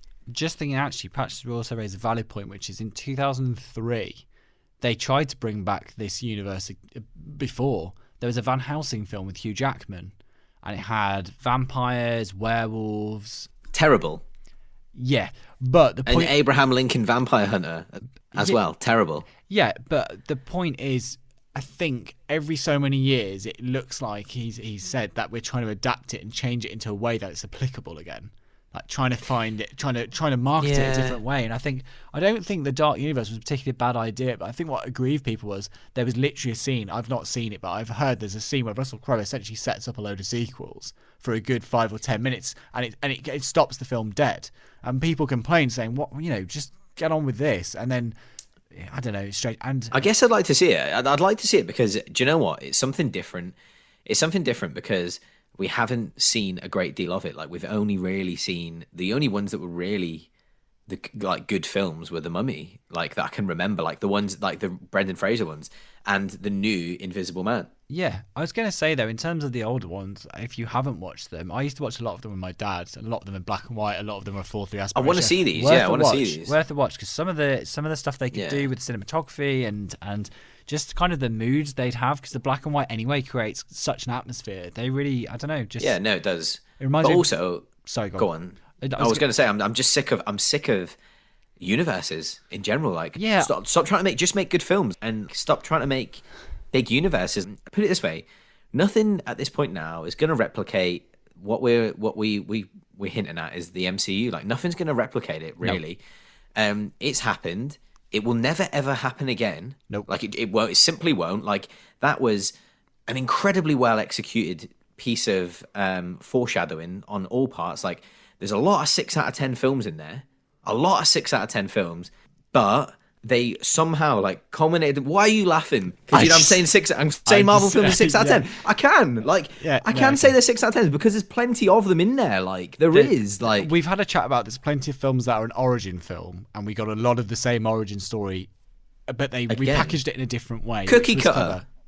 Oh, okay. They're just cookie cutter. They're reskinned. I will say this, and I've said it before because we talked about on the Snyder Cut special, which is getting cancelled. We're getting cancelled for saying. I'm getting cancelled for saying Marvel. A lot of Marvel films are 6 out of 10. But what I was about to say was, you are completely right, which is they started a trend, and unfortunately it was a trend which killed everything else, because they tried to do it with Star Wars. They tried to release Solo, they tried to release a Star Wars film every year. It didn't. And they're going to do it now. They're still doing it. They're releasing loads of series now. Yes, but the films didn't take. In terms of the Solo was not the financial return they thought it was going to be.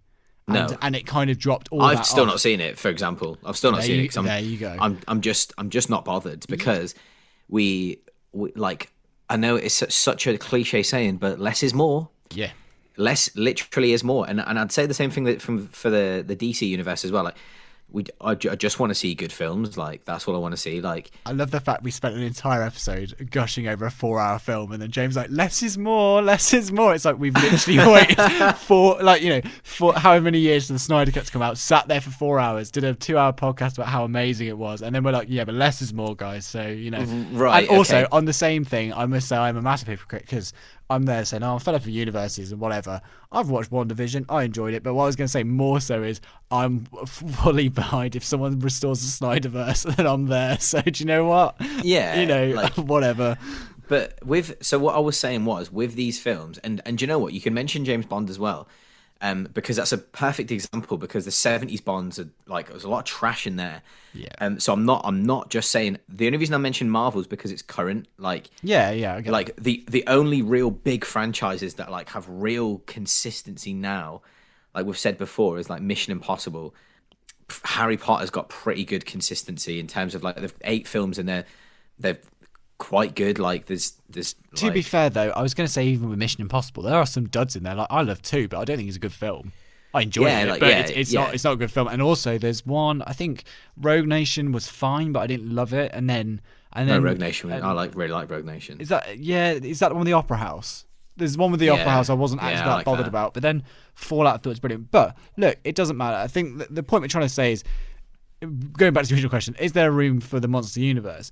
There is, but I think they shouldn't have done it immediately after Marvel, because what happened was there was audience fatigue. I mean, like, Kong vs. Godzilla's come out recently. I don't think there is audience fatigue, though. That's the thing. I think people are still lapping up every single Marvel film, and that's what I find. Like, but that's the point. Marvel, they didn't lap up the DC equivalent. They haven't lapped up the the Mummy didn't take enough. So what I'm saying is, I think those characters, so the characters that you've mentioned, there is definitely space for those stories, because as Jamie said, with the Invisible Man, with the right director and a different take, there is definitely a way of incorporating it into fantastic in an amazing way. Please watch it. Is there room for a whole universe? And the answer is probably no, because again, I know we're talking about, apart from the IPs which are already selected and already exist, so Star Wars, Marvel, Star Wars, Marvel, and James Bond, and I think James Bond as well. They take like 5 years to make one film, so there's enough time in between to kind of. Which is good, like and that's fine now. That's fine, because they weren't doing that back then. No, they have been doing it later. Roger Moore was pumping them out, and that's why I think some of them weren't great. But anyway, pumping them out. The point is, the characters themselves, if someone's got an interesting take, then it's 100% applicable to a modern audience. Because taking the Invisible Man and making it a story about domestic abuse, what a shout! Who'd have thought of that? So that's what I'd say to it. But brilliant question, because again, every time we get a question from you, it always causes a lot of debate, but in a good way. Patrick always like gets he is the insight going. Like a big fan of the show. Like I say, big fan. He always writes in, so like with really interesting questions, and that's good. I guess we should leave it there. Like I think on a later episode, I think it's really important. Because I've mentioned this to you obviously in private about the whole Marvel thing in general, like, and that how like Johnny smiles like when I say Marvel, because he worries about what's going to come out of my mouth. Like, I love it, I like Marvel, it's fine. Like I can't like he's like, we're losing listeners every single time he mentions Marvel. We're losing listeners.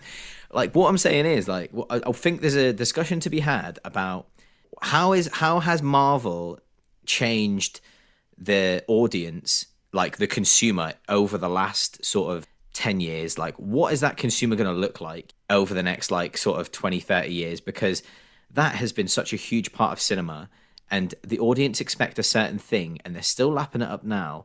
When does it stop? When does it get boring? When does everyone, I mean, I'm bored. When does it fatigue everyone?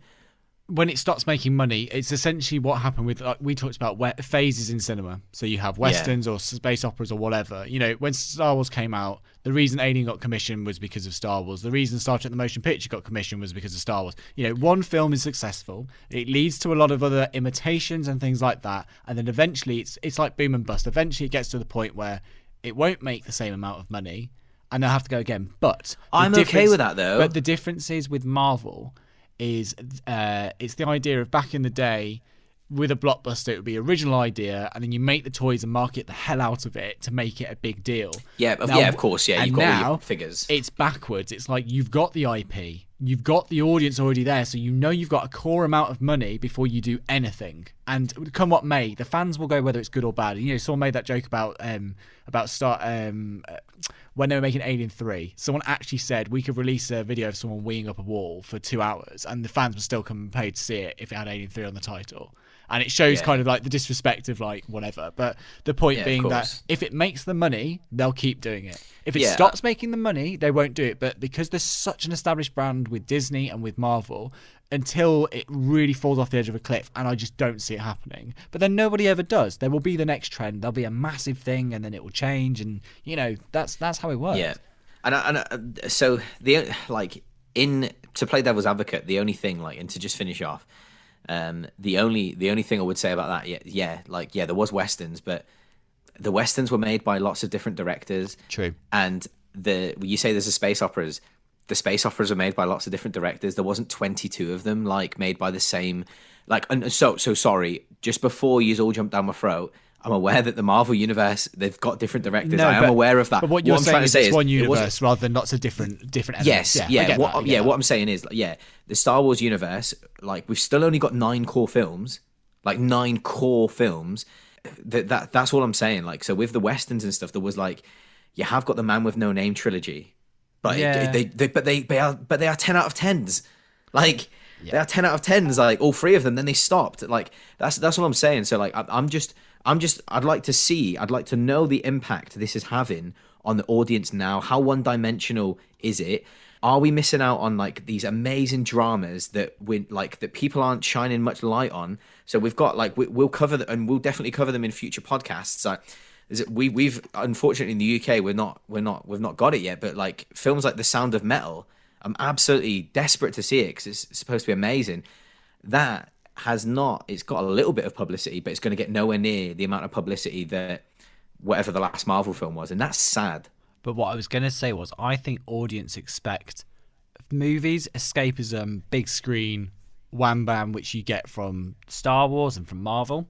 And I think the more dramatic stuff, like what you're talking about, the more low-key affairs, I think realistically they see that on TV now. We're so blessed in an era of TV being so we had a question come in which was about what films would you want as a TV show and what TV shows would you want as a film. Now, 20 years ago there'd be loads of TV shows I'd say I want that to be a film for the production value.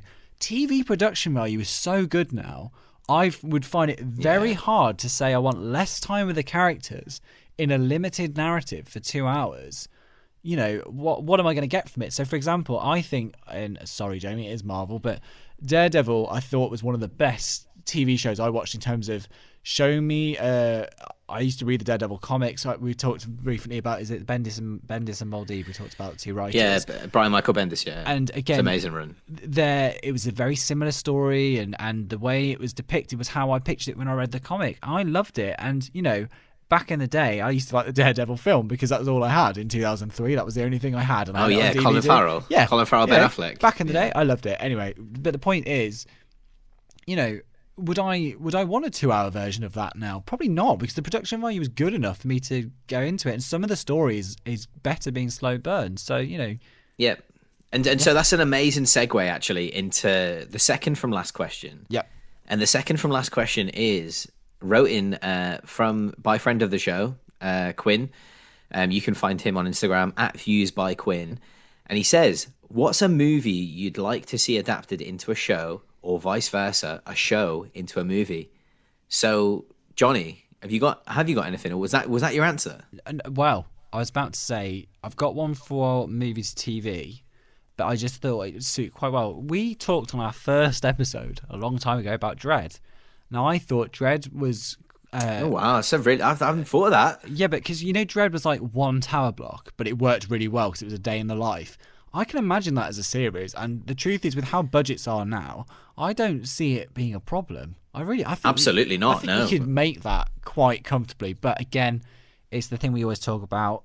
will it make enough money for them to justify the spend? Probably not. So it won't happen. But that's the only thing I can really think of from a movie to a TV, to be completely honest. But in terms of maybe the other thing I've talked about before, and you're going to kill me because, again, it's a teen fiction thing, but if you took Harry Potter... I'm not going to kill you. I love it. If you took Harry Potter, but you took away the main characters and you just said that year at Hogwarts when people were dying because of the Chamber of Secrets...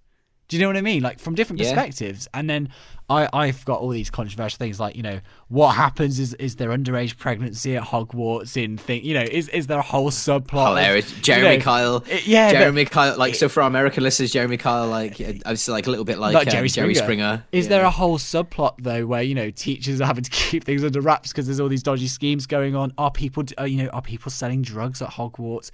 There could be all these crazy storylines of dealing with all these different things. I don't know. Maybe it's a crazy idea, but I've talked about it before. It's just like, I think people would watch that, and if in the background we knew that Daniel Radcliffe and co are actually dealing with the main story, and we're not messing with that, but we're just like kids who happen to be around at the time. That'd be quite a cool way of doing it. And with the footage they've got from the films, like the Star Trek episodes when in Deep Space Nine they go back to the original series and they just kind of CGI them in because they're like green screened in. Yeah, brilliant. You could do stuff like that. It's just like, oh yeah, look, those kids are sat there at the table even though they're not. And anyway, sorry, enough. What about you? No, so I mean, I've not picked any TV shows to film because I don't care really like about that, but I think I've got some bangers from film to TV show.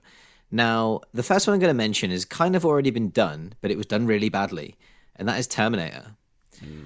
I would love to see Terminator done properly. Like, imagine, not the Sarah Connor Chronicles, imagine Terminator done properly with a proper cast and a proper budget. I think it would have the potential to be incredible. Can I just say...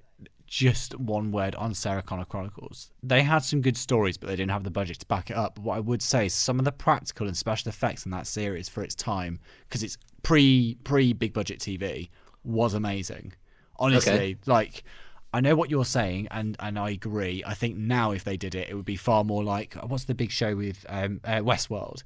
They could, with that budget, you could do something so different. But yeah, I like that idea. I'd like to see the Future War, though. I'm that guy. I like Salvation. I would like it more in the Future War.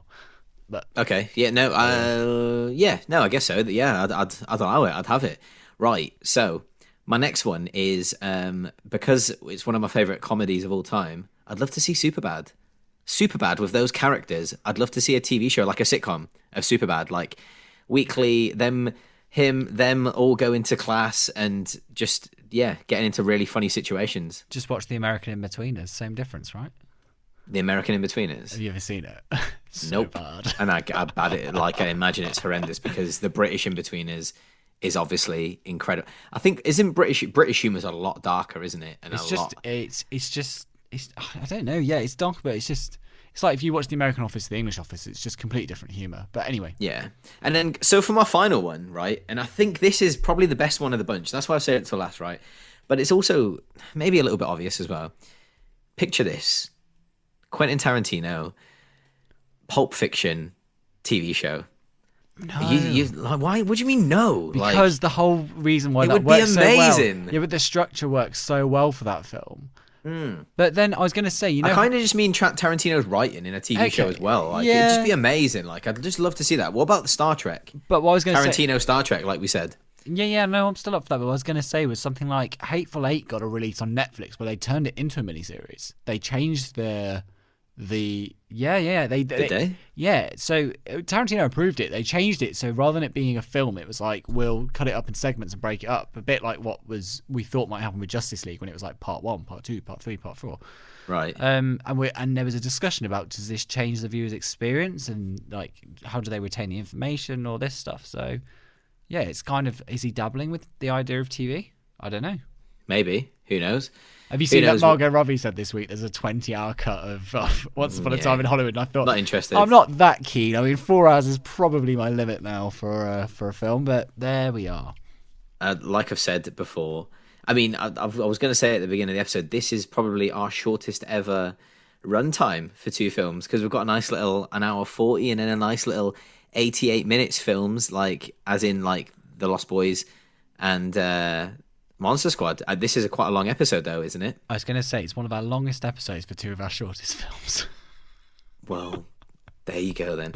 We have got another question to answer, though. Go and for we it. can't. We're not gonna. We simply cannot avoid it. So, Film Forager, definitely our biggest fan by a mile. She actually wrote in. So we asked. So we asked our fellow Americans, what do you call your bread? What do you call your bread? So Film Forager actually sent me a voice note, and I have asked her for permission. So she says I could. She said I could play it. So this is her voice note of what they call bread. So here we go. I have to go to the grocery store today and get a loaf of bread. Johnny, they call it a loaf of bread. Who knew? I didn't. Like, I can't believe it. So there you go, everyone. The myth that no one that it's been debunked. Film Forager, Chandra told us. There's so many people wondering why have we what context is this? For the context, we were talking really randomly about how Robert De Niro was in a Warburton's advert, and we were trying to establish whether he was in a Warburton's advert. Then Jamie said, "What do Americans call a loaf of bread?" And then for some reason, that's how it all started. Who knows? Whatever. Yeah. Well, and thank you for that, though, Chandra.